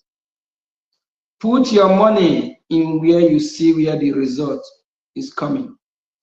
You all can see that this our government, we can see the result. Put your money there. We are not going to scam you. You can see the result, the money yield fruit. And if you believe in Chukwu Okike Abiyama, that blessed be the one that give it, God have never retrieved that his word back. And God said that every word that he's uttered from his mouth stand the way he said it. If God shower blessing, God will take that blessing back. God has spoken. He said, blessed be the one that you come tomorrow fundraising and contribute. If you believe in Chukwu Okike Abiyama, don't just call upon his name in vain. Believe in him and believe in what he said. He said the more you give, the more you receive. I must confess here, since I've been giving all these thousands, hundreds, and on, I can tell you that it's affecting my business. I don't even feel it, because the same God that make it possible for me to work hard and get the money and still getting it back. The more you give, the more you receive.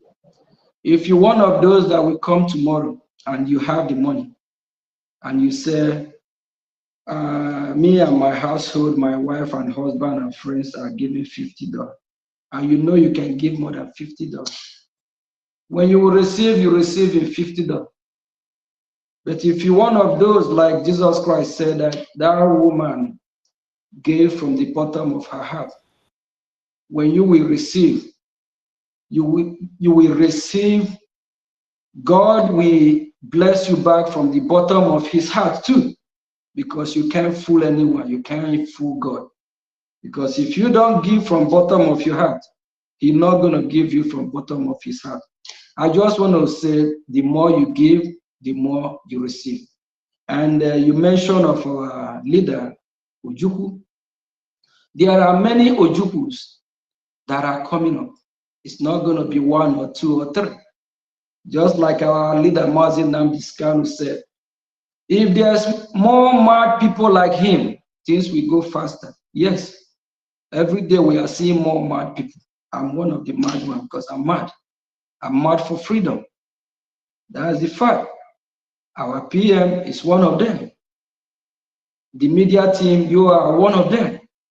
The genuine Biafrans that said, we are not going back forward ever. We are all mad for this freedom. We need this freedom. This freedom is shaking us, just like when somebody is drunk. You know how alcohol push somebody? Yes, we are all mad in it. I'm drunk in this freedom because we must fight. We must get our freedom. It don't matter what anybody do. It don't matter if I put all my money, but I believe the more I put, that is the more I will be blessed and the more I will receive. Because that word of God has said, blessed be the one that giving. I claim that word. I claim it. The more I give, that is the more I will receive. Any day I start to give little by little, God will replenish me little by little. But if I keep giving in thousands, I will receive back in thousands. Don't let anybody scam you in your congregation, saying the more you donate, the more you give, God will replenish you back. Bring that money from that your congregation and donate it in where you will see the result, in Biafra restoration. Thank you. Thank you, my minister. Thank you, my minister. Thank you, my minister. We've been able to understand that. And one other thing, I have heard where some said that I'm trying to buy Biafra struggle. If I have the money to buy the struggle out, I will do it. I will buy the struggle just like Joseph did when Joseph found himself in Egypt, and he called and invited his brothers, come, leave the Israelites as of that then, because the Israelites are going through famine. I will do likewise the same thing. I will buy out the struggle and say, Biafran people, come, I have support and buy out the struggle. Thank you. Thank you, my minister. Thank That is another topic for the Indians, so that they can spread it all around. Yes.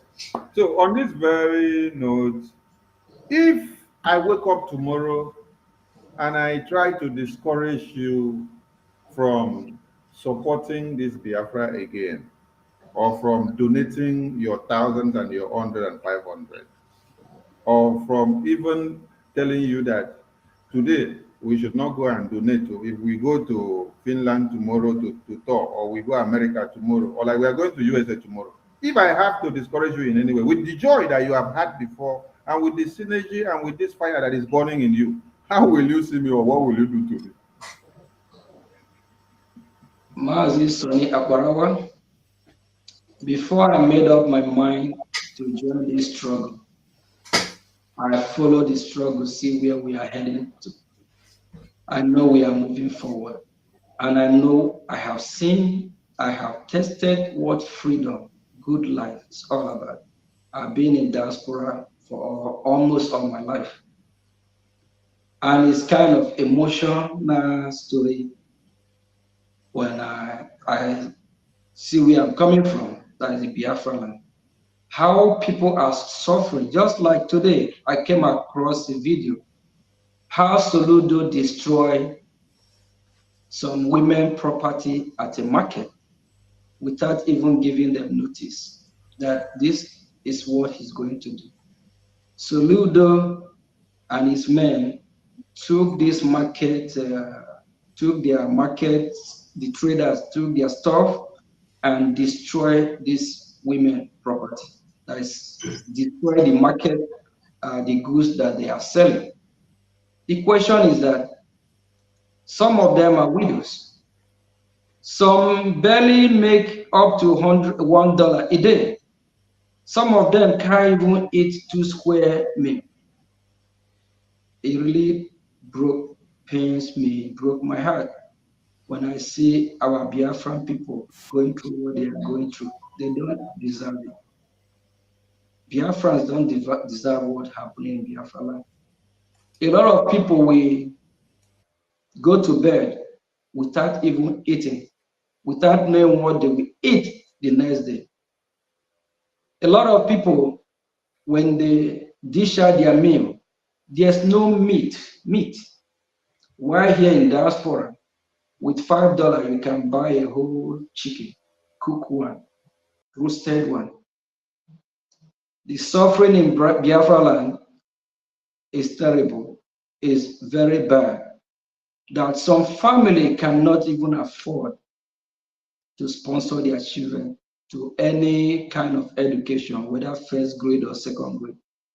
And what about the ones that are graduated from their schools? They can't even get a job. We have majority, I keep using the word of our sisters, that most of our sisters, what they are doing, more than 90% of them are selling their bodies. When our leader, Mazin Nandikan, used to use that word, people are criticizing him, saying that, why is he insulting our Biafran women at this? No, it's the fact.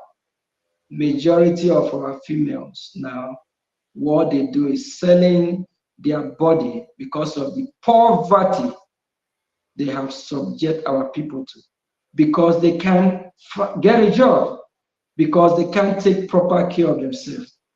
They don't use that word the way it sounds. They call it from wrongs to hook up, I don't know what else. What about our young men? What are they doing? Some have joined scamming, doing all kinds of stuff that they don't want to do. That is not who we are. But just because of what the British government and the Nigerian terrorist government want us to be. They will just want to annihilate us, bring us to nothing. If somebody come to me tomorrow, advise me, just as I said last time, when I saw Obasanjo over 20 years ago, the kind of mind or heart that I have now, or the direction that I'm working towards now, if that's how I've been thinking 20 years ago, I'm not going to let him walk past me.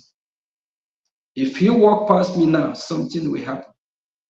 If somebody, anything that will make me say, I'm not fighting for this freedom, whoever it is, I don't think that person will live to see tomorrow. It's no point of return. I'm not going back. I have made up my mind 100%, and as long as the man that I trusted so much, that I call my boss, my leader, Prime Minister, is assuring that he is going to lead and make sure that through him we get Biafra, that he's not going to lead to halfway and turn back. And I'm solemnly behind him, following him till the end. No going back. Thank you. Going back. Thank you. Thank you. Thank you, my minister, for your commitment and those words of conviction to Biafran people. There is benefit for Biafrans, or there are benefits for Biafrans that support this liberation financially.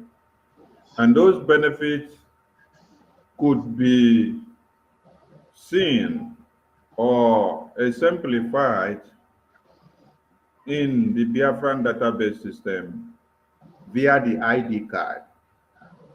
And many people will feel and enjoy these benefits when Biafra is restored. What are those benefits? As an advantage, as you encourage Biafrans that are coming to support the Biafra liberation and then going to the website to now obtain their Biafra ID card. Because when you check the website of the database system, the Biafra Security Administration, there are Biafra forms of ID card that say, if you are a Biafran that has been supporting financially, then there are others that say, if you are a Biafran that has not been supporting financially, then there are others that say, if you are a minor of under 18, or if you are a minor of under 12, or if you are domiciled in Biafra land. I want you to stress on the one that says, if you have been supporting the Biafran liberation.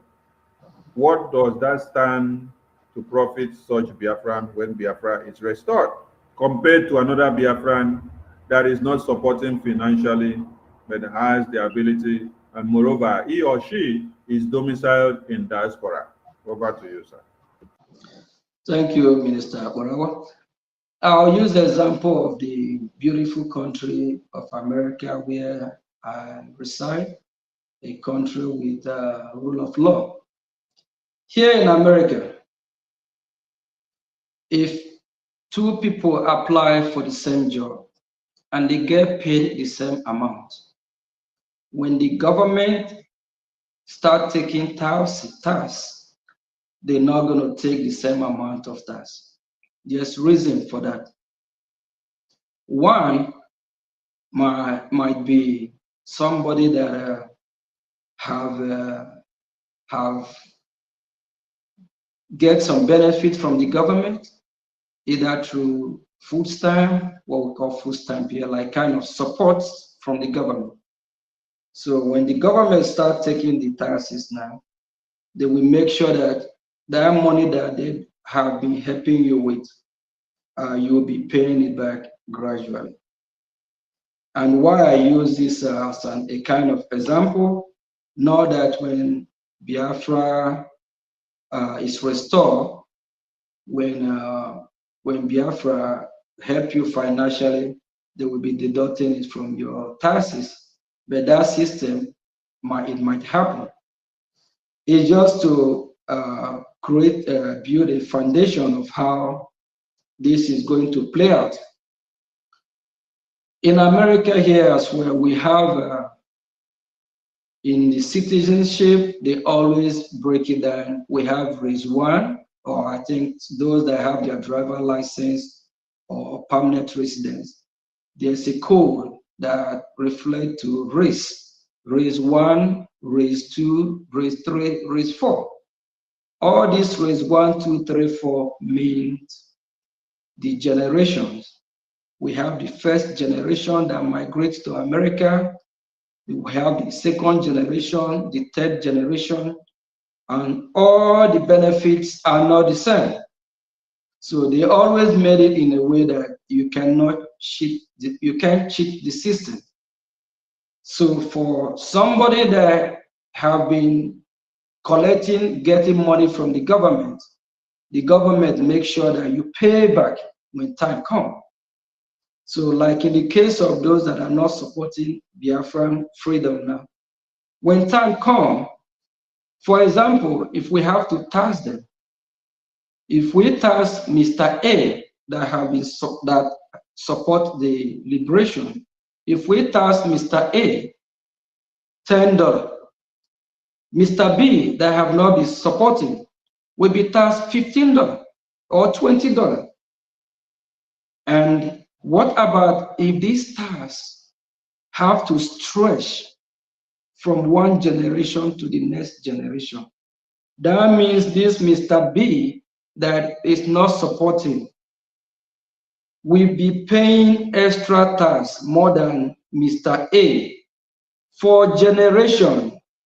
From his generation to the next generation, Please, fellow Biafrans, I think if you are not supporting, try to support so that you will build a better future, so you will lay a foundation for your generation, so that your generation not going to be in the same country that they will be taxed more than those that are supporting, so that your generation will benefit from the fruit of your labor, from the foundation you laid while supporting this movement.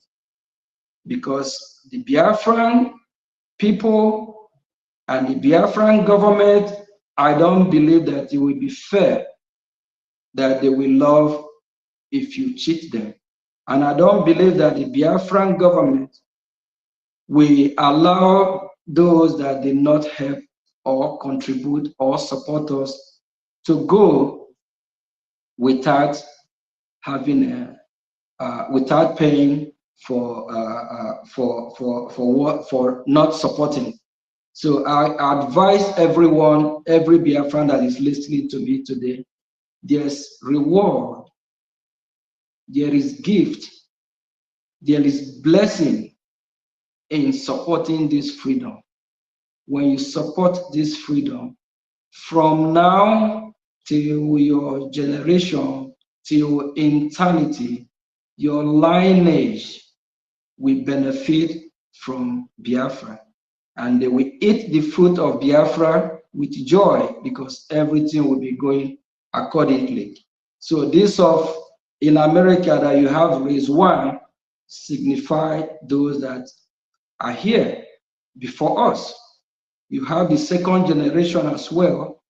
You have the generation of the black that was sold to this country, that fought for freedom, that paved the way for people like me as well, that make the black that are migrating from all over the world now to be free.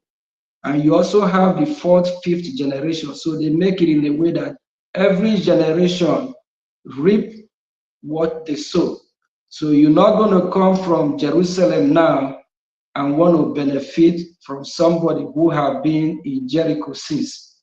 So please keep supporting, and believe me, you're not going to regret it, because you're really going to enjoy and be happy that you support the freedom of your people, and your generation will reap the reward, because you have to sow a seed. You have to sow before you reap it. So you cannot just jump in and want to get everything from the platter of gold. Freedom is not giving, it's taking. Even if Wike, that used to be a governor of Rivers State, a drunkard that know that you fight for freedom, how come you don't know that you have to fight for your freedom? Because Wike is a drunkard, and he stated during the presidential campaign or whatever, he said he is going to grab it, take it. Even Tinubu, the drug dealer, said wherever you see the ballot box, grab it, take it. People of Biafra, your freedom is not negotiable. Grab your freedom, take your freedom. Don't wait until America or Japan or wherever we come and give you the freedom. Take your freedom. And only how you can do that is by supporting this great movement. Thank you.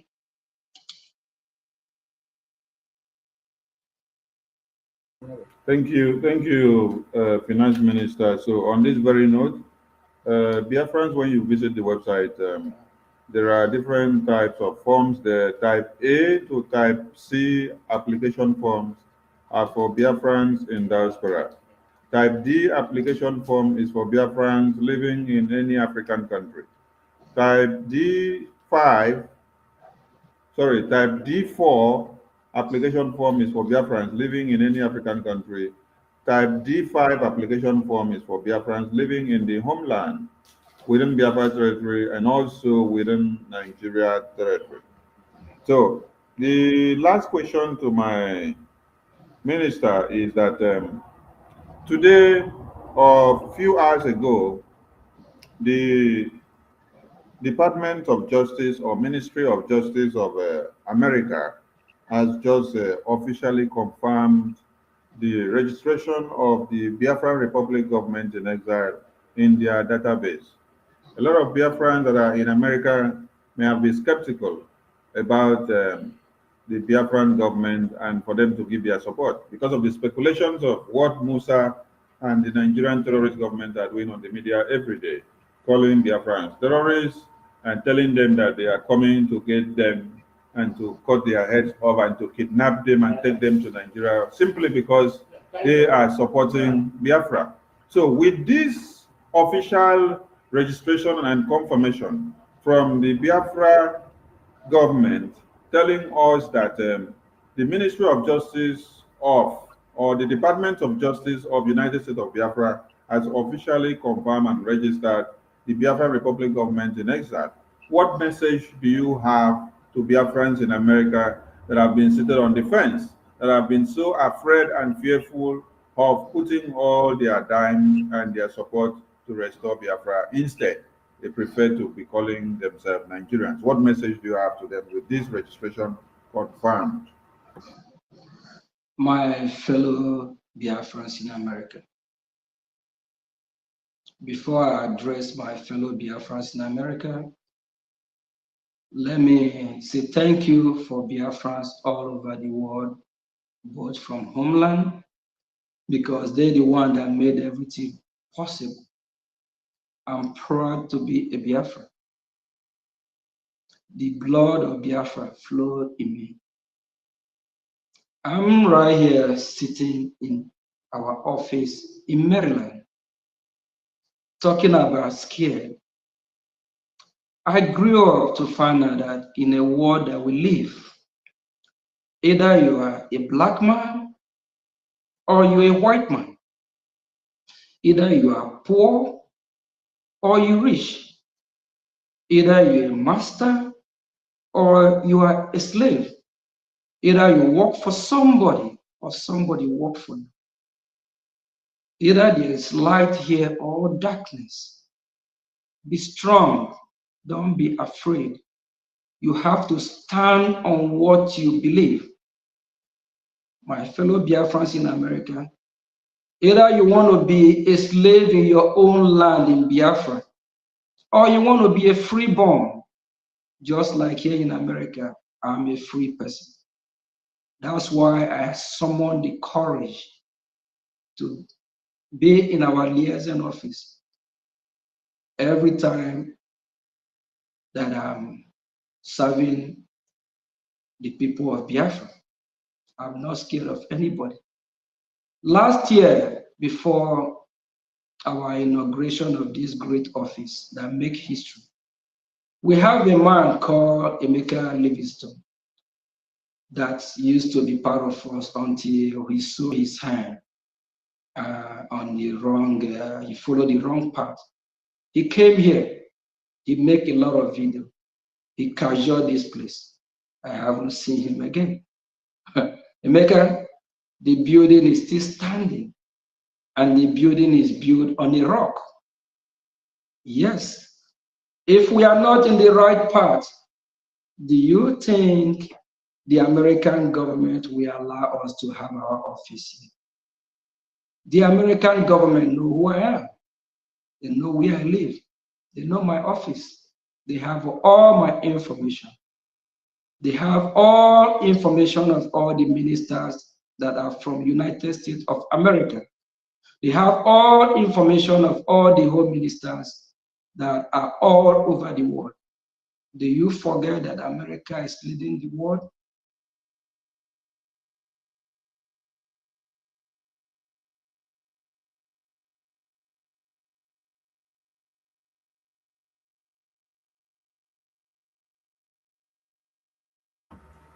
We lost his connection. Take the t-shirt off. Let's see if we can get him back.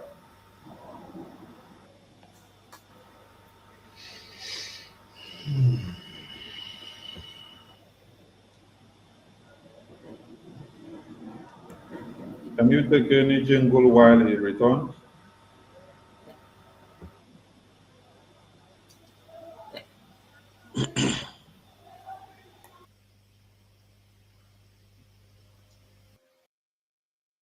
to Simon Ekpa, who is doing a very fantastic job.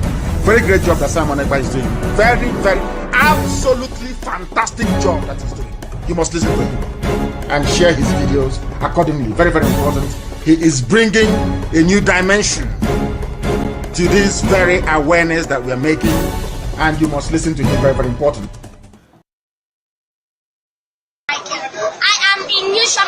International School. I'm here to say that I am angry of staying in Nigeria. Oh, yes. We are angry to stay in Nigeria because Nigeria is not our own country. Yahweh bless us with milk and honey with oil.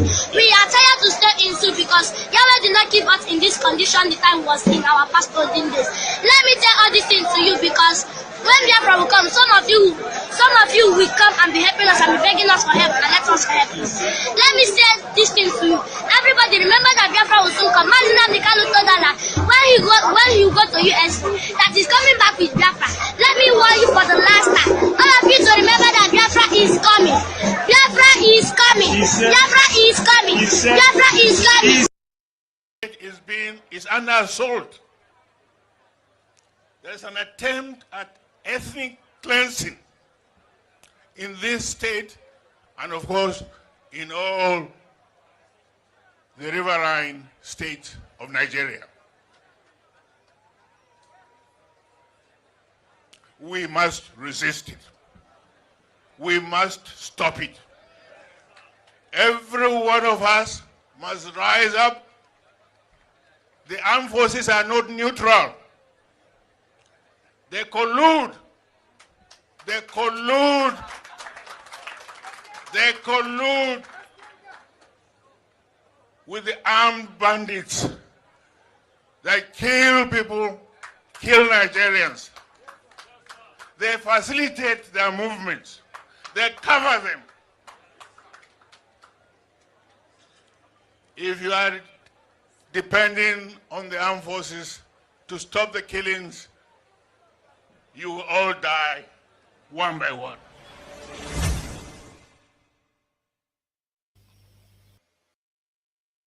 Of the community here, the number of military troops that will enter and ransack the community and look for those to arrest because one cow has been killed. And now we have 33 corpses and a young boy of less than 5 years who has been beheaded. What has that young boy done to this of the community here? Finance Minister, you're welcome back.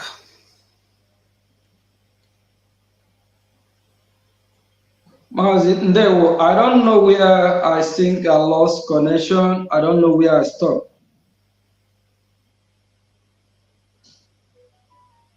Mazison, are you there?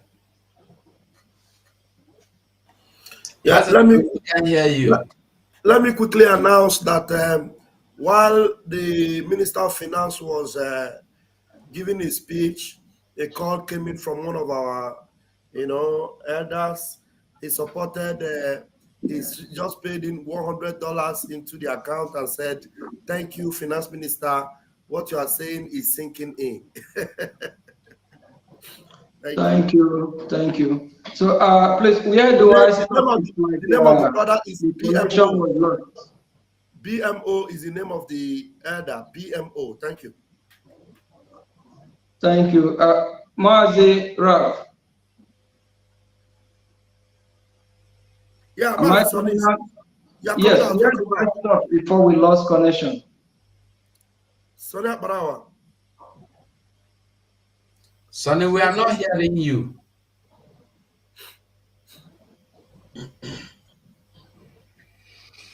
Okay. Okay. So let me just before Mazi Sonny we connect back. I think what I'm saying is that the United States of America know that we are here. They know where we are.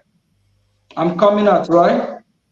Very well. Yes, yes, sir. We can hear you. They know what we stand for.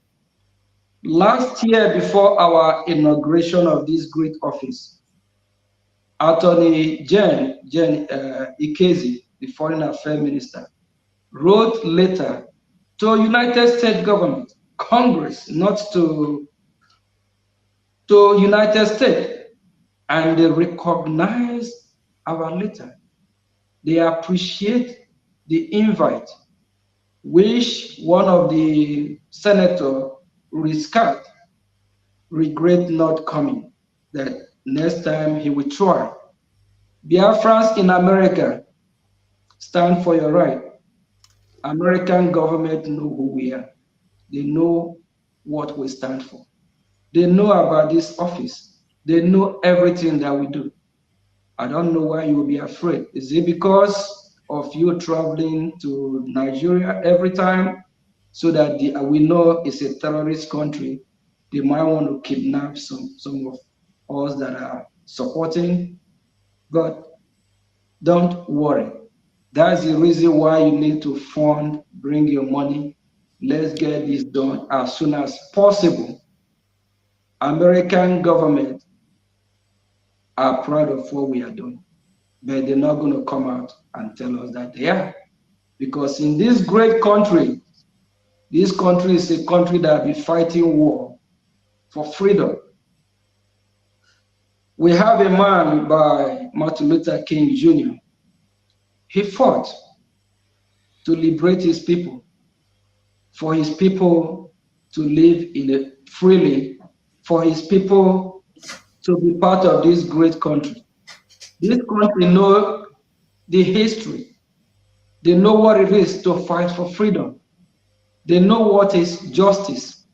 They know that we Biafrans are fighting for our right.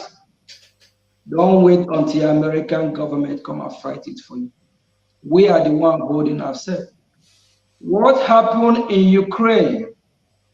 If Ukraine have not stepped up to fight back, the world will not support Ukraine. If Ukraine have not said, oh no, we're not going to let Russia take over. I'm not supporting Russia or Ukraine as of this time. I'm just laying a foundation.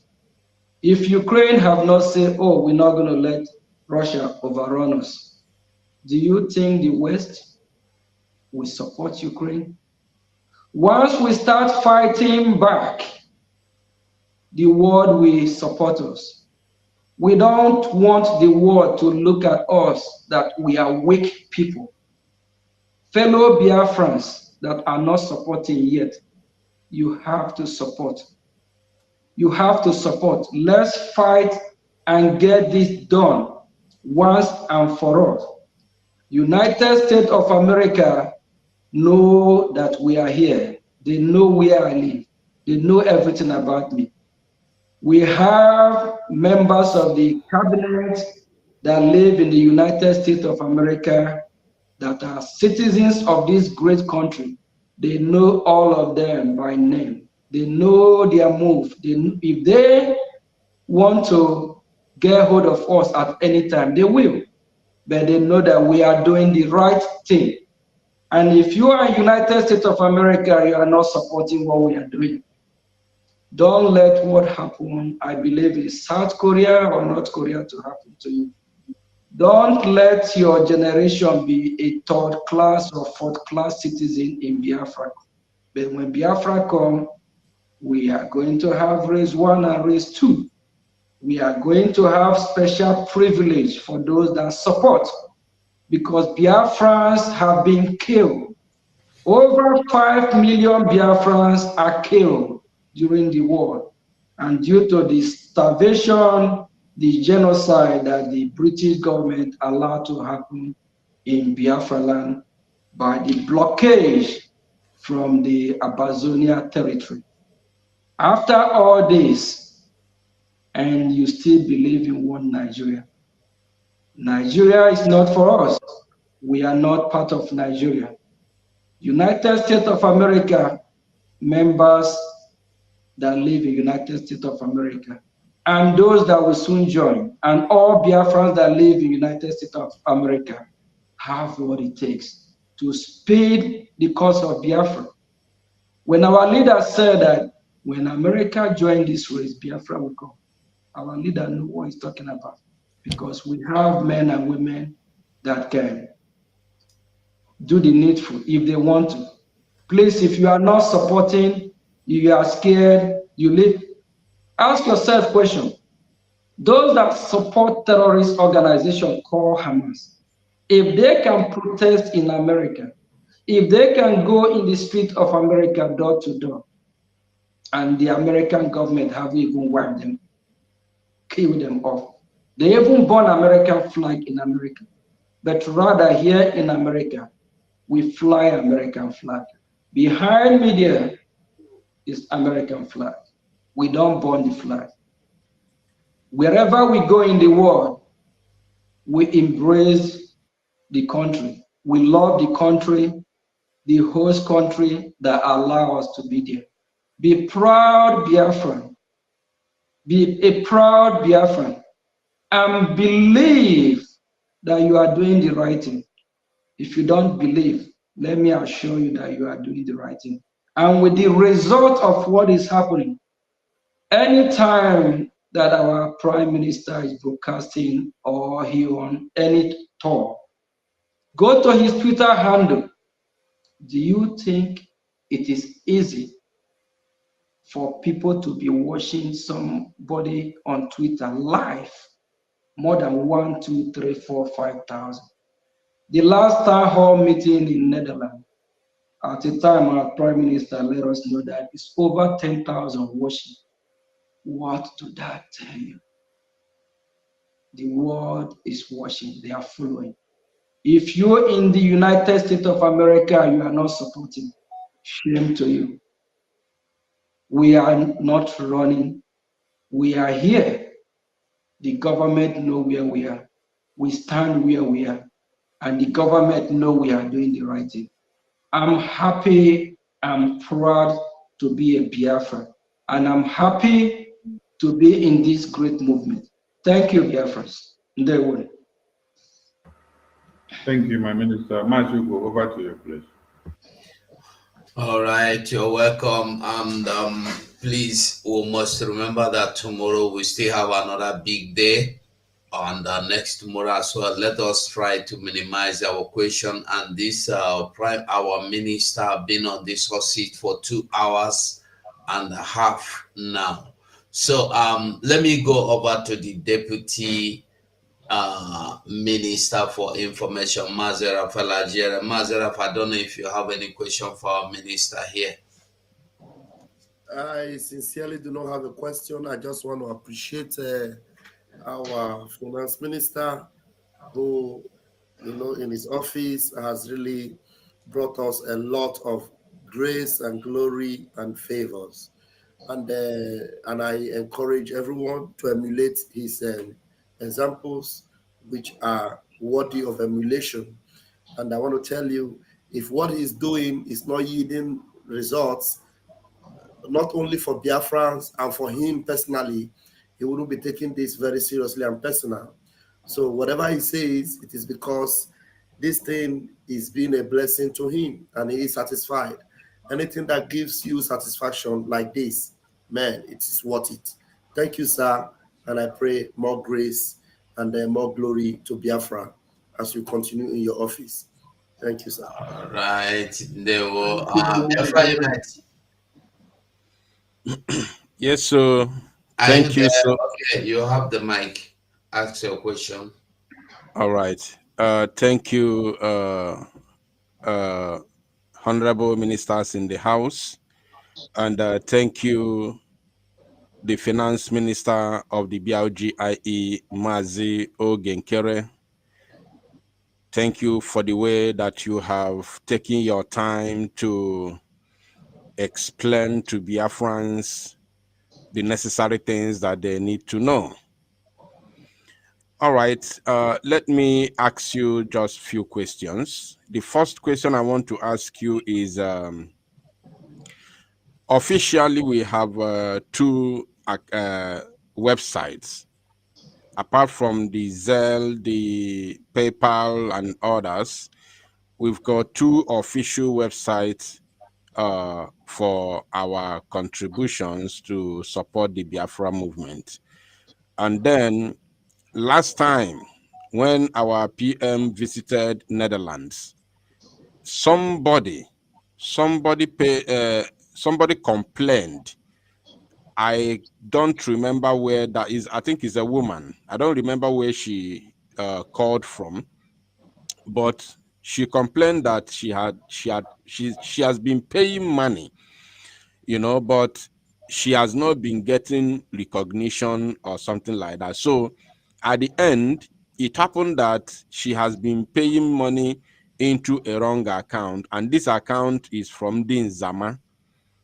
So because they have an account, that looks that is similar to IPOB in USA.org/donate. So they copied that very website during the time they opened that account. I don't remember the name of their own exactly, but it's similar to the Biafra government account. So please, and I believe if one person had made such mistake, paying money into the wrong hand, into the criminals' account, so meaning that she could not be the only one who might have passed through this scam. You understand? So please, what are we going to do about this? That's the first question. Thank you. Thank you, Biafra Unite. Thanks for hearing your voice. I believe Biafran people really appreciate you, your courage, and after the rendition of our leader, when after the kidnap, because that was a kidnap and rendition from Kenya by the useless zoo government, zoo country, useless country that will perish very soon forever. Your voice is one of the voices that was echoing in every Biafran ear. Biafra Unite. Let me add if you are listening, I think I will encourage the media team, if they can, please, anytime during your broadcast, just bring this to website, to the screen. So the more people keep saying it, they can just, I don't think such mistake will happen. So bring these two websites displayed maybe on the corner of your screen, or you know how you do that. You guys are expert on that. And if the IPOB USA.org, if you are listening or if you find it confusing, you can just migrate and straight to Biafran Republic gov.org, because we now have a proud government. We are proud of our government, and our prime minister, who is the boss that is heading the government, the head of every minister. So we are proud of our government. I will suggest, if it is possible, for whoever that going to fall in the hand of these fraudsters, these scammers, through the IPOB, maybe .USA or something, because some can just go online and type IPOB.USA, and that will lead them to a different website. If you can kindly just be using Biafra Republic gov.org, be proud of that name, Biafra Republic. It's a government now, and that have been recognized by the United States of America. So, and that is, I think that should be able to solve the problem. So if we can keep displaying it during the broadcast, and if we can, I encourage Biafrans that if it is possible, those that instead of making the mistake going through IPOB, instead of IPOB in USA.org/donate, and instead of making mistake typing IPOB something else, just go straight to the Biafran government go straight to your government website. We have a government. When we have the IPOB in USA.org, at that time, the government is not yet established or formed. Now that we have a government, if it is possible for Biafrans to migrate straight and start using the government account, that would be advisable. But for those that we have some elderly ones that already set up the auto pay through the IPOB in USA.org. So we're just going to leave it the way it is so that for those that are still familiar, that are able to use the old website, can still continue. Thank you, Marcy. All right, thank you for that. I think you have done your part on that very aspect. So it is now left for us in the media to continue from there. Thank you for that.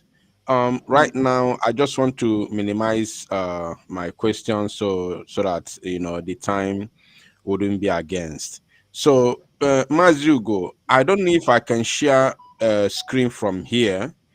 There, I want to bring something to the screen, or if you can do it, there's this website,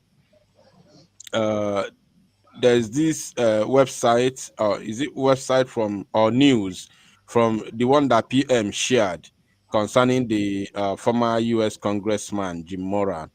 So I don't know if you can bring it to the screen or if I can share from my end. Let me see if I can bring it. Message for it. All right. Because that's I want to ask my second question from that. Okay, while we wait for that screen to come, since a point has been raised there, let's make Biafrans to understand something. When you hear of IPOBUSA.org, then you hear IPOB in USA. You should understand that those two websites or domain are not similar in any way. So if you go with the word similar, you may be making a very big mistake in your payment, because there is no how an existing domain can again be accepted to be available when you are trying to register a new domain. So IPOB in USA.org is peculiar. Then IPOBUSA.org is also peculiar. The two of them are not the same and they are not similar. So don't make any mistake by picking IPOBUSA.org for IPOB in USA. Please do well to reach out to the media team anytime if you are not so sure of the right website or portal to make your payment. Thank you so much. All right. Thank you, Mazi Soni, the Minister of Information. My Honorable Minister of Finance, you can see the information on the screen, which says U.S. ex-Congressman Moran advocates for Biafra independent under BIAU. So, of course, we listened to the Prime Minister a couple of days ago when he visited Netherlands. He talked about, engaging some lobbying firms, So please, a lot of people are not aware what these lobbying firms can give us and what we can achieve with them. Please, can you elaborate a little on this, and then I will ask you another question from this latest development, please. Okay. This ex-US Congressman Moran is, I would say, he's part of us now because he's working for us. So he advocates for us. So through him, he is going to make sure that he work hard with his fellow colleagues to make sure that the government of the United States of America really know what's going on. And through the office of our Prime Minister, so he will be representing the Biafran people on behalf of our Prime Minister, because that's why I use the word that he's part of us. So if I'm not going to be there, you're not going to be there, our Prime Minister or any of us, he's there for us. So he work with us. He work under the umbrella of Biafra. So he represents us. He is the one who is going to speak on behalf of us. He is going to bid our bid, what we want, how we want it, not how he wants, because he worked for us. And this is a great news, and it's also a big step. That's why the Nigerian government, so they are panicking, because they don't, like our Prime Minister said a while ago, that we will hit them from all directions. While Mora is doing his job, there's other means as well. So not all that will be public, but all we know is that Biafra people are heading towards the right direction, and we have leaders that are smart, that know what freedom is all about, that know how to fight for freedom. We have a leader, where we always call our PM in everything we do, is that he's the one in charge. He knows the roadmap. So we are following, because if you don't, we're not going to be proud to be calling his name. He said he knows the roadmap to Biafra. So that's why we are strongly following him. So it's a good news for Biafra people, because this Mora will now sit with Congress and remind them what happened from 1967, how Biafrans have been killed, how Biafrans have been displaced in their own land, how Biafrans are scattered all over the world, how Biafrans have been perceived in international community, just like UN. UN have a lot of application or petition, but what did UN do? Because of bribery and corruption, they keep mute, they keep quiet. So with Mora, he's going to really work hard to make sure that he wake the US Congress up, of which we already have some members of US Congress that know what we are doing.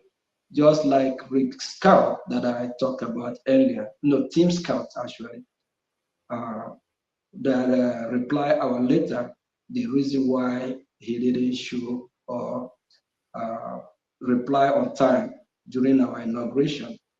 So people like that, and we actually have a lot of senators that have signed about Biafra and that they are in support of Biafra country or Biafra to have their nation.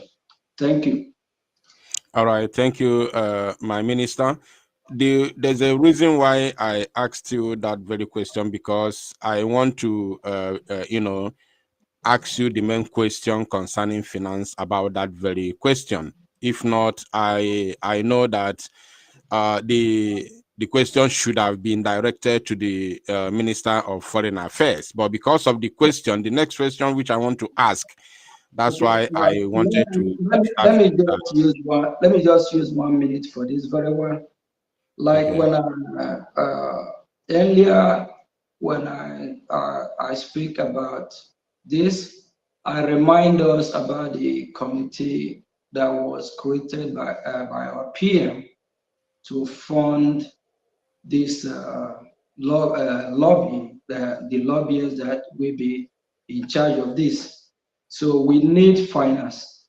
So Biafrans, if you really, I believe by now you all know that we're on the right track, because that's why you don't hear about the US and others. Everything we'll be talking about today boils to finance, finance, finance. It's not a peanut to have him. He's working for us. And our people say that only all who have to be paid. When somebody render a service for you, you pay them. So we need finance in anything you do to liberate, or when somebody render a service that is not charitable, you have to pay that person. So we need finance to be able to make this, it's already a reality, so that we can keep the fire burning. Thank you.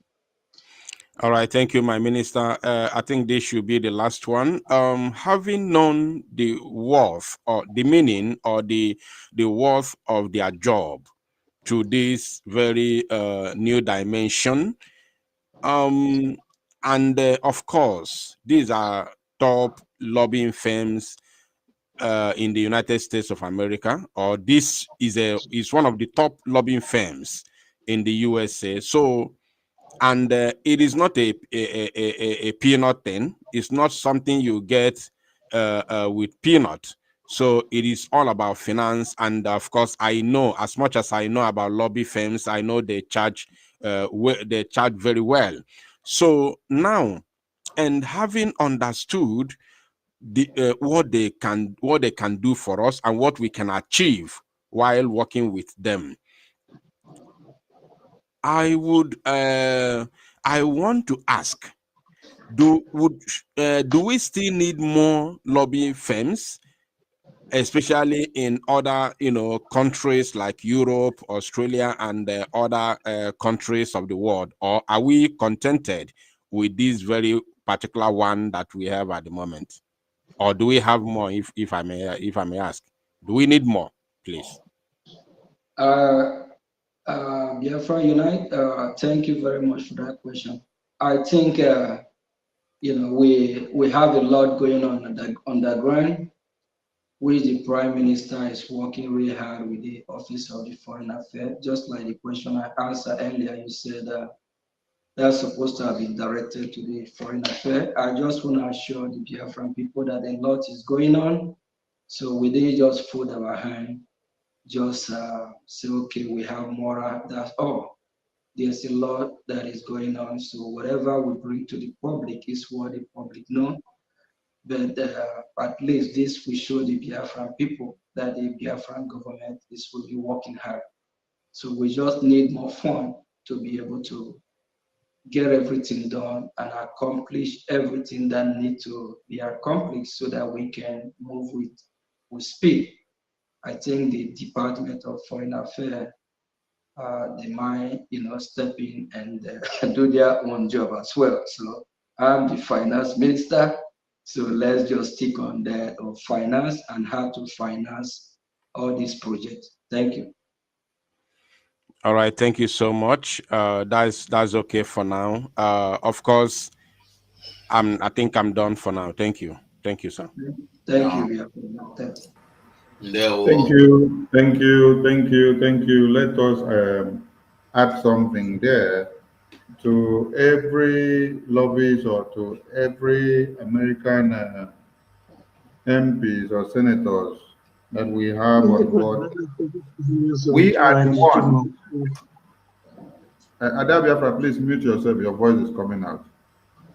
To every lobbyist and to every senator of the American government, or to any lawyer that we have or attorney in any country, we are the ones hiring them, not them doing us a favor. We are the ones hiring them, and we are the ones using them to get what we want, not them coming to us to give us what they have. So we have to procure them and then be ready for all. Please, I admonish the media team to limit all your questions to the finance minister within the ambit of his office. Everything about finance. Don't go off to the Foreign Affairs Department. Don't go up to the defense. The reason why we talked about defense was just in relation to the finance aspect. So let's limit it within his own ambers of his office so that they can be able to attend to all the questions. Matthew, go over to you, please. Okay, thank you very much. Okay, let's go over to Mother Betty. Betty, you can ask your questions now. Yeah, thank you so much. I'm Minister of Finance. Thank you for your good work. I have never been in touch with you since I joined the media team. This is the closest I have come. I really don't have a question that much, but just to use this opportunity to say thank you to you so much. I have watched all the virtual visits of the Prime Minister and listened to how you make donations. And sometimes I begin to wonder, how does he cope, making these high donations and everything? It is a very good incentive. But the fact that you are the Minister of Finance and looking after our Breji Liberation Army, making sure that they are defending our people, the way you manage the resources with our PM, I am very grateful.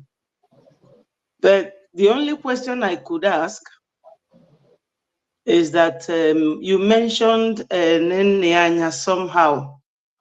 You know, those ones when they came, nobody could understand or fathom what their intentions were, whether they were really there to support Onyendu, to get Biafra, or just to make money for them to be paid. If you really don't mind, are you paid by Biafrans? I appreciate your question. If I'm paid by Biafra, I'm not going to mention Ninayanya because I'm not there on Ninayanya, but I heard that, she be paid, they pay them, or those others people have been paid, they do pay them monthly or whatever, or they pay where they live. But Biafrans, I'm not being paid. And as far as I'm aware of, no Bridgie cabinet member that is being paid. All the department, no department that are being paid. So anytime you see any member of the government to make a donation or contribute, they are actually supporting what we are doing. So I'm not being paid by the government. Thank you. Thank you very much for all that. And I will also seize this opportunity to urge every Biafran, you have all heard everything that has been going on, the way our Liberation Army, the Biafran resistant fighters, they all needed something, Onyendu's legal fees and the lobbyists, they all need money. There is no how our PM and his cabinet ministers will achieve all this. People should make sacrifice, even if it is $5. I could remember when Onyendu was still with us, when he went to New York, and he was even saying to them, we are 70 million. If we keep contributing $1, that it will go a long way. So fellow Biafrans, please, let us task ourselves and make a little contribution.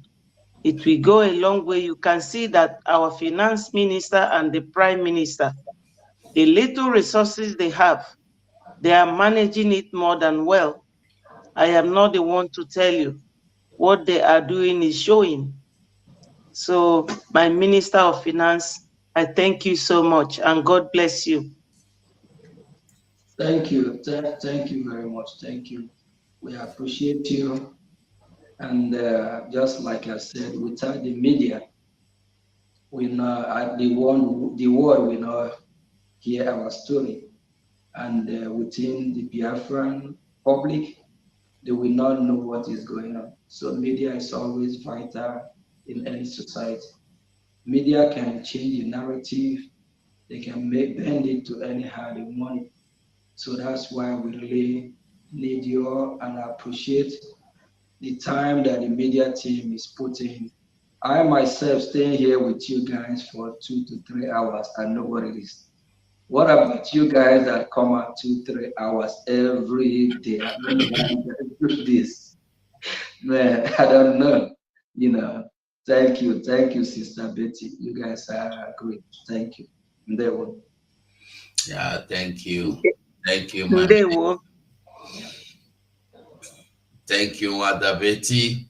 Okay, now I'm coming to you, 555 Vision. You may now ask your question. Yes, thank you so much.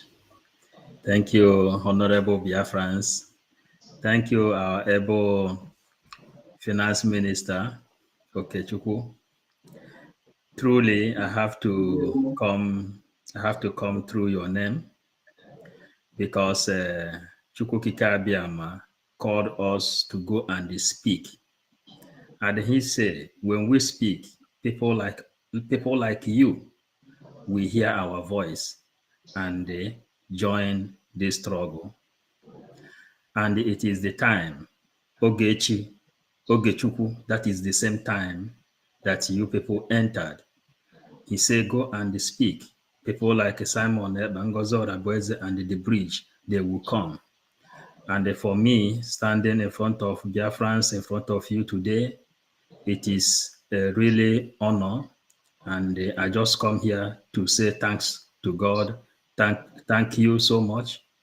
And may Chukwuka Abiyama continue to reward you, and your pocket will never run dry. You standing in our midst is a miracle. It's an answered prayer, because God said, go and speak. People will come.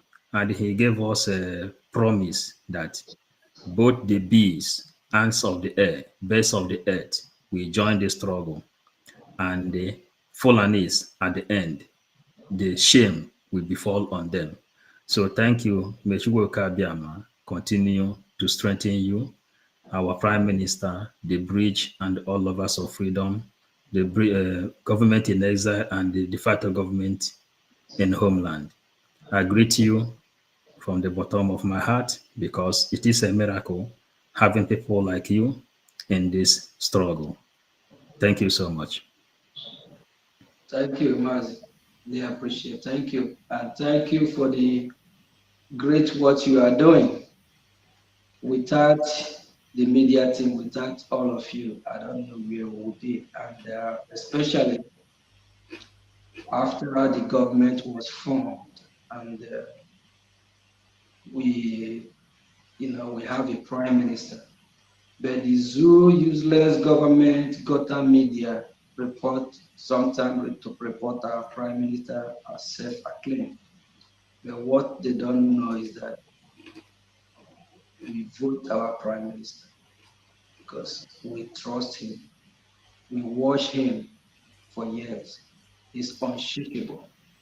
Before our leader Mazi Nnamdi Kanu said, go and listen to him. There's something that he sees. That's why we listen and we follow the directive of our leader Mazi Nnamdi Kanu. When we want our prime minister, we don't move the goalpost. Where the post is where the post is. Just like any man that is moving the goalpost is a man who don't stand on his principle. If I, Mazi Ogechukwu Nkere, said, wait for me right there, I'm coming back. Come rain, come sun, come whatever, I'm coming back. If I'm not going to come, I'm not even going to waste my time.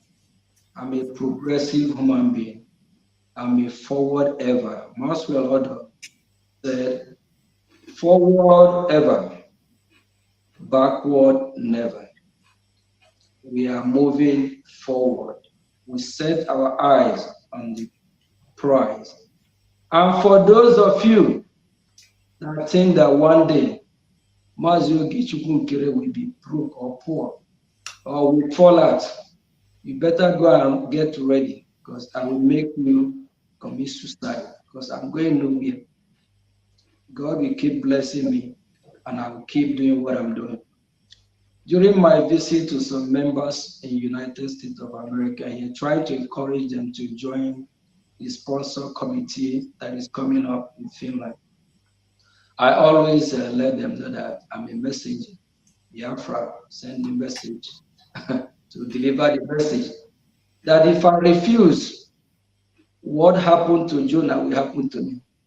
I don't know if he's going to be shocked or where will swallow me for me to go and do what I'm supposed to do. I'm here to support our Prime Minister, because he is the one leading finally. He needs us to financially support. If you are here listening to me and you're one of those that have given our Prime Minister more than 1,000 names, or a lion that eat lion, or Bata Obie and or Bata come, and you after all that name, and you are not supporting, you are fake. If you love our Prime Minister, you have to financially support. Without finance, he will be able to make good use of it, because he is the one in charge. He is the one that gives the directives how the show is run, because he is the sheriff in town. If you want to see him happy, not cry, not shed pain or tears, you have to support. And if you are not supporting, you are fake. You are worse than Sabo. Because when you support and we have what it takes, you will see our Prime Minister happy, because we will be able to have the money to get the logistic that we need to secure our land. And that will give him joy. Here and there move, things will be going as fast, things will be working in our favor. We don't want to overburden him with problems, because when there's need from the men on ground, the first person they notify or call is our PM, because he is the one in charge. And when he look at his right, his left, and we don't have what it takes to carry out, what do you think will happen to him? He will kind of break down for a minute, trying to figure out how to solve the problem. But if we have the finance that we need, once he gets the notice from our Liberation Army or from our Defense Department, he will give the order, go ahead, do this, do that.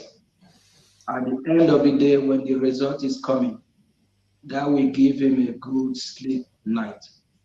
Not for him to be sleeping, thinking about how problem will be solved. Biafran people, we can be the one to help him solve the problem. If we don't help him, that means we are just taking ourselves, calling him names, titles. At the end of the day, we turn our back on him. I confronted somebody 2 days ago. This man lives in Maryland. He called me. He's trying to get his passport and this and that. I asked him some questions. I found out that he's one of those that when our leader, Mazin Namdekano, was kidnapped, he jumped out of the train, he left. As a returnee, and I have a message for all returnees. Please, if you return, please humble yourself, join the train. Don't return and try to tell us how the show is run. Because if you know how the show is run, you're not going to leave our leader when our leader, Martin Nnamdi Kanu, need you more. So this returnee was telling me that everything is not about money. I'm letting Biafrans know that everything as well is about money. Money makes things happen. They said money talks and bullshit work. If we have money, everything will go very, very, very smooth. Thank you, thank you, thank you. Ndewo.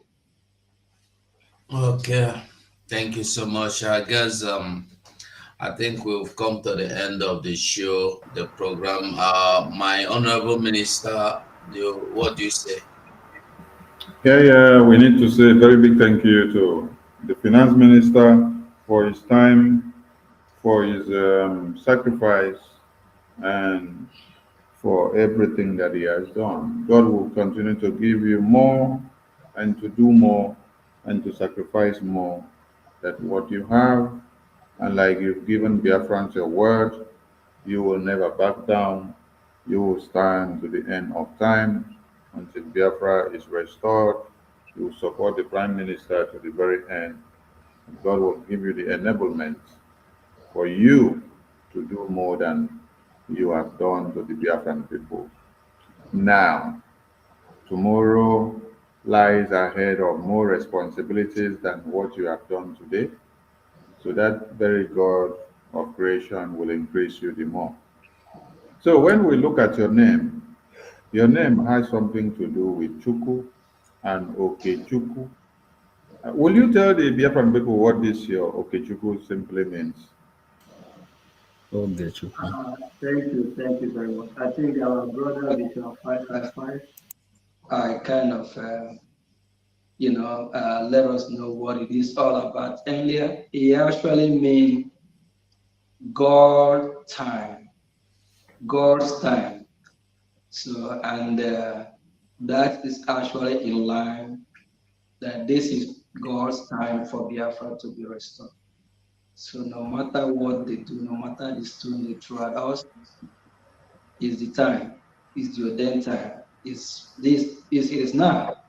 That's why when you saw our leader Martin Nnamdi Kanu at the court a couple of days ago, he starts smiling now. I hope what I said not going to make the useless country start to do what they will do, so he will smile again. When Ejiofor, the treasure criminal, was here before, when our leader, every time you see our leader at court, then it's just not our leader there, because he's just like everything is upside down. But you can see how relaxed our leader, Martin Nnamdi Kanu, was a couple of days ago. Even smiling. When they asked him if he want the Nigerian government to release him or whatever, he said they should go and ask the Nigerian government. They're the one that kidnapped him. Why did they kidnap him? What are they doing with him? So our leader know that this is the time, that God's time, the ordained time for Biafra to come is now. And you have to partake and be part of the ordained time, the time that is already established and sealed by the creator of the universe, for Biafra to come. Thank you. Thank you, Mwachineke. God bless you for being here at the right time for the Biafran people. And as your name implies, you are the real Okechukwu of Biafra. We thank Biafran people and we remind you of tomorrow mega fundraising. Yes, we need funds. And the reason why the finance minister had to hours of his time to be here with us is because of finance. And he has spoken on different scales. And we cannot emphasize. Yeah, finance minister. I don't mean to cut you off before I forget. Please, Biafran people, we have our Finland convention coming up, where is going to happen. That is where we're going to seal everything and tell them that this day have been pronounced by our Prime Minister is the D-date. D-Day. We have two committees. One is the sponsorship committee and the other one is the sponsorship. Please kindly be part of one of these committees. Make sure you seal and write your name among those that fund the great D-Day redeclaration, the D-Day that we said enough is enough. Register your name. Place from a state level, I believe my number that I can be reached, Mazi, so if you want to display the number, or I can call the number, or you can call your state through your state continental rep or admin to get the finance minister phone number. Please reach out to me so you can be part of this great committee. For the past 3 days, I have been calling those in United States of America, and overwhelmingly, they are all full of joy that they're going to be part of the committee or part of those that will sponsor the freedom our declaration coming up. So if you haven't registered your name or you want to be part of this history, please give me a call so you can be added to this group, and our Prime Minister will come and address us. We'll take it from there. Bet me, believe me, you will be happy that you are part of the committee or part of the group that fund our redeclaration, our independence, our freedom. Your name will be written in golden pen. Your name will be in the history. Thank you. Thank you, my minister. I don't come out my cap for you. I come out my cap for you. I better put that back there. I come out my cap for you. Thank you. I come out my cap for Thank you. Because of your good work and the strides that you've brought in, the way you're making my prime minister to smile wherever he's going to anywhere.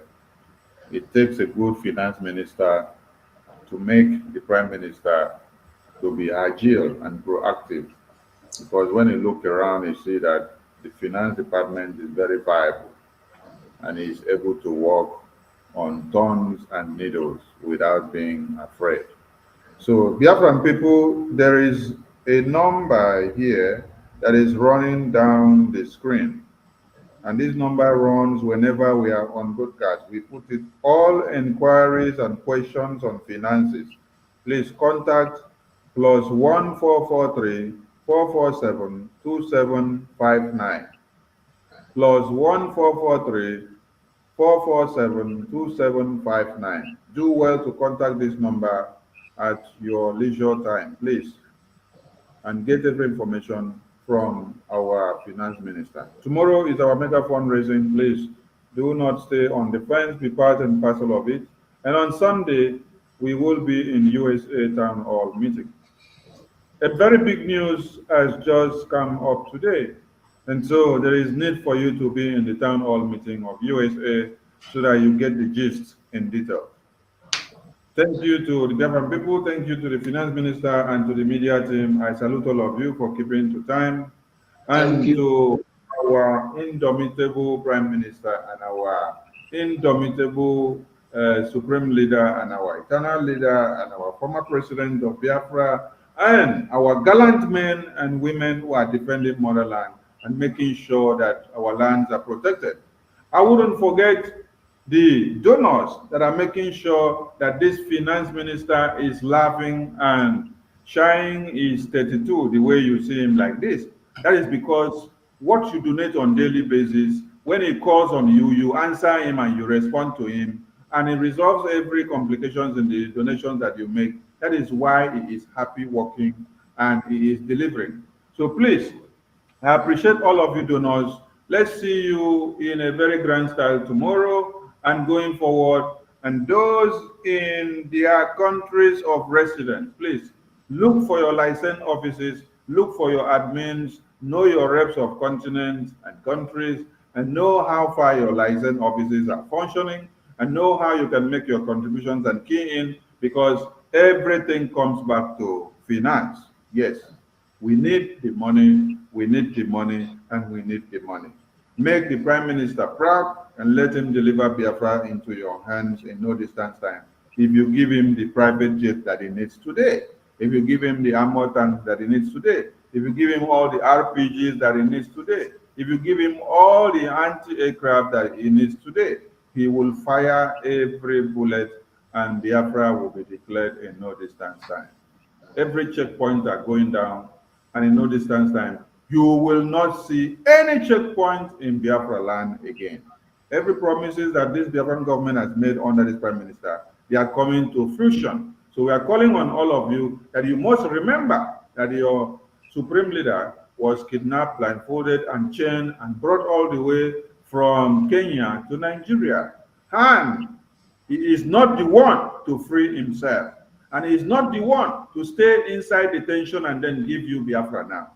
He is not the one to stay inside detention and then fight for Biafra now. Forget the fact that they tell you, oh, he is talking from detention. They want him to talk about insecurity. They want him to talk about Simon Ekpa. They want him to talk about Biafra declaration. They want him to talk about Biafra referendum. But you are still keeping him inside detention. How do you expect someone that is unchained and in chains and blindfolded to be the one to fight to come and give us Biafra again, when he has already sacrificed everything? It is our time to utilize the Prime Minister and his cabinet and all the gallant men and women that have put their lives on the line to see that Biafra is restored. And in proxy, everything that we do is what will bring our leader out. And I use this opportunity to call on every media person, do not meddle into the legal team handwork. Whatever the legal teams are doing, do not analyze their videos, do not create time for anything, do not ask questions about what they are doing. Even if the legal practitioners are talking on the videos and they are telling MNK to answer questions or to ask questions, do not go and sit down to analyze those videos. Forget what they are doing. You can just be sharing their videos and then you leave it like that. Do not go and comment on anything. If you have something to comment, focus on the administration of the BRGIE, focus on what the BLA and BRF and Dragon Marine are doing. Leave everything that has to do with the legal team, let it take its course the way it is going. We salute all Biafrans and we thank you all.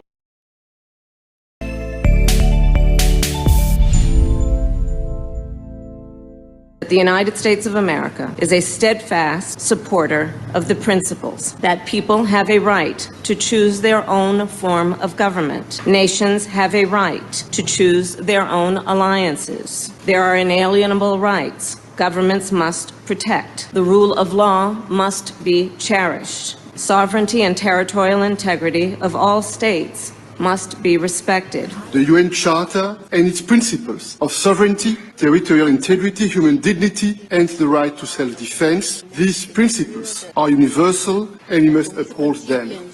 International law must be protected always and everywhere, without any ambiguity, in Ukraine, in the Middle East, and everywhere in the world. This is our global responsibility. Self-preservation must be protected at all costs. Today, the Biafra Liberation Army have neutralized dozens of these terrorists in our land, and we are proud of them. They will continue to go down. Our demand is very simple. Pull them out of Biafra land. Remove every checkpoint. If you do not dismantle all the checkpoints, they will continue to die. We will continue to excel. We will continue to deal with Nigeria, and Nigeria will never ever remain the same until Biafra exits from Nigeria. A government that uses violence will be responded with the same and equal measure of violence in self-defense. So I told them, oh my God, here is not taken, I will turn to a beast and Biafra will come. Nigeria has no rule of law. Their rule of law is gun and bullet. And we have come to resist it. My fellow Biafrans, the world leaders made it very clear that self-preservation is a must. They use the word must.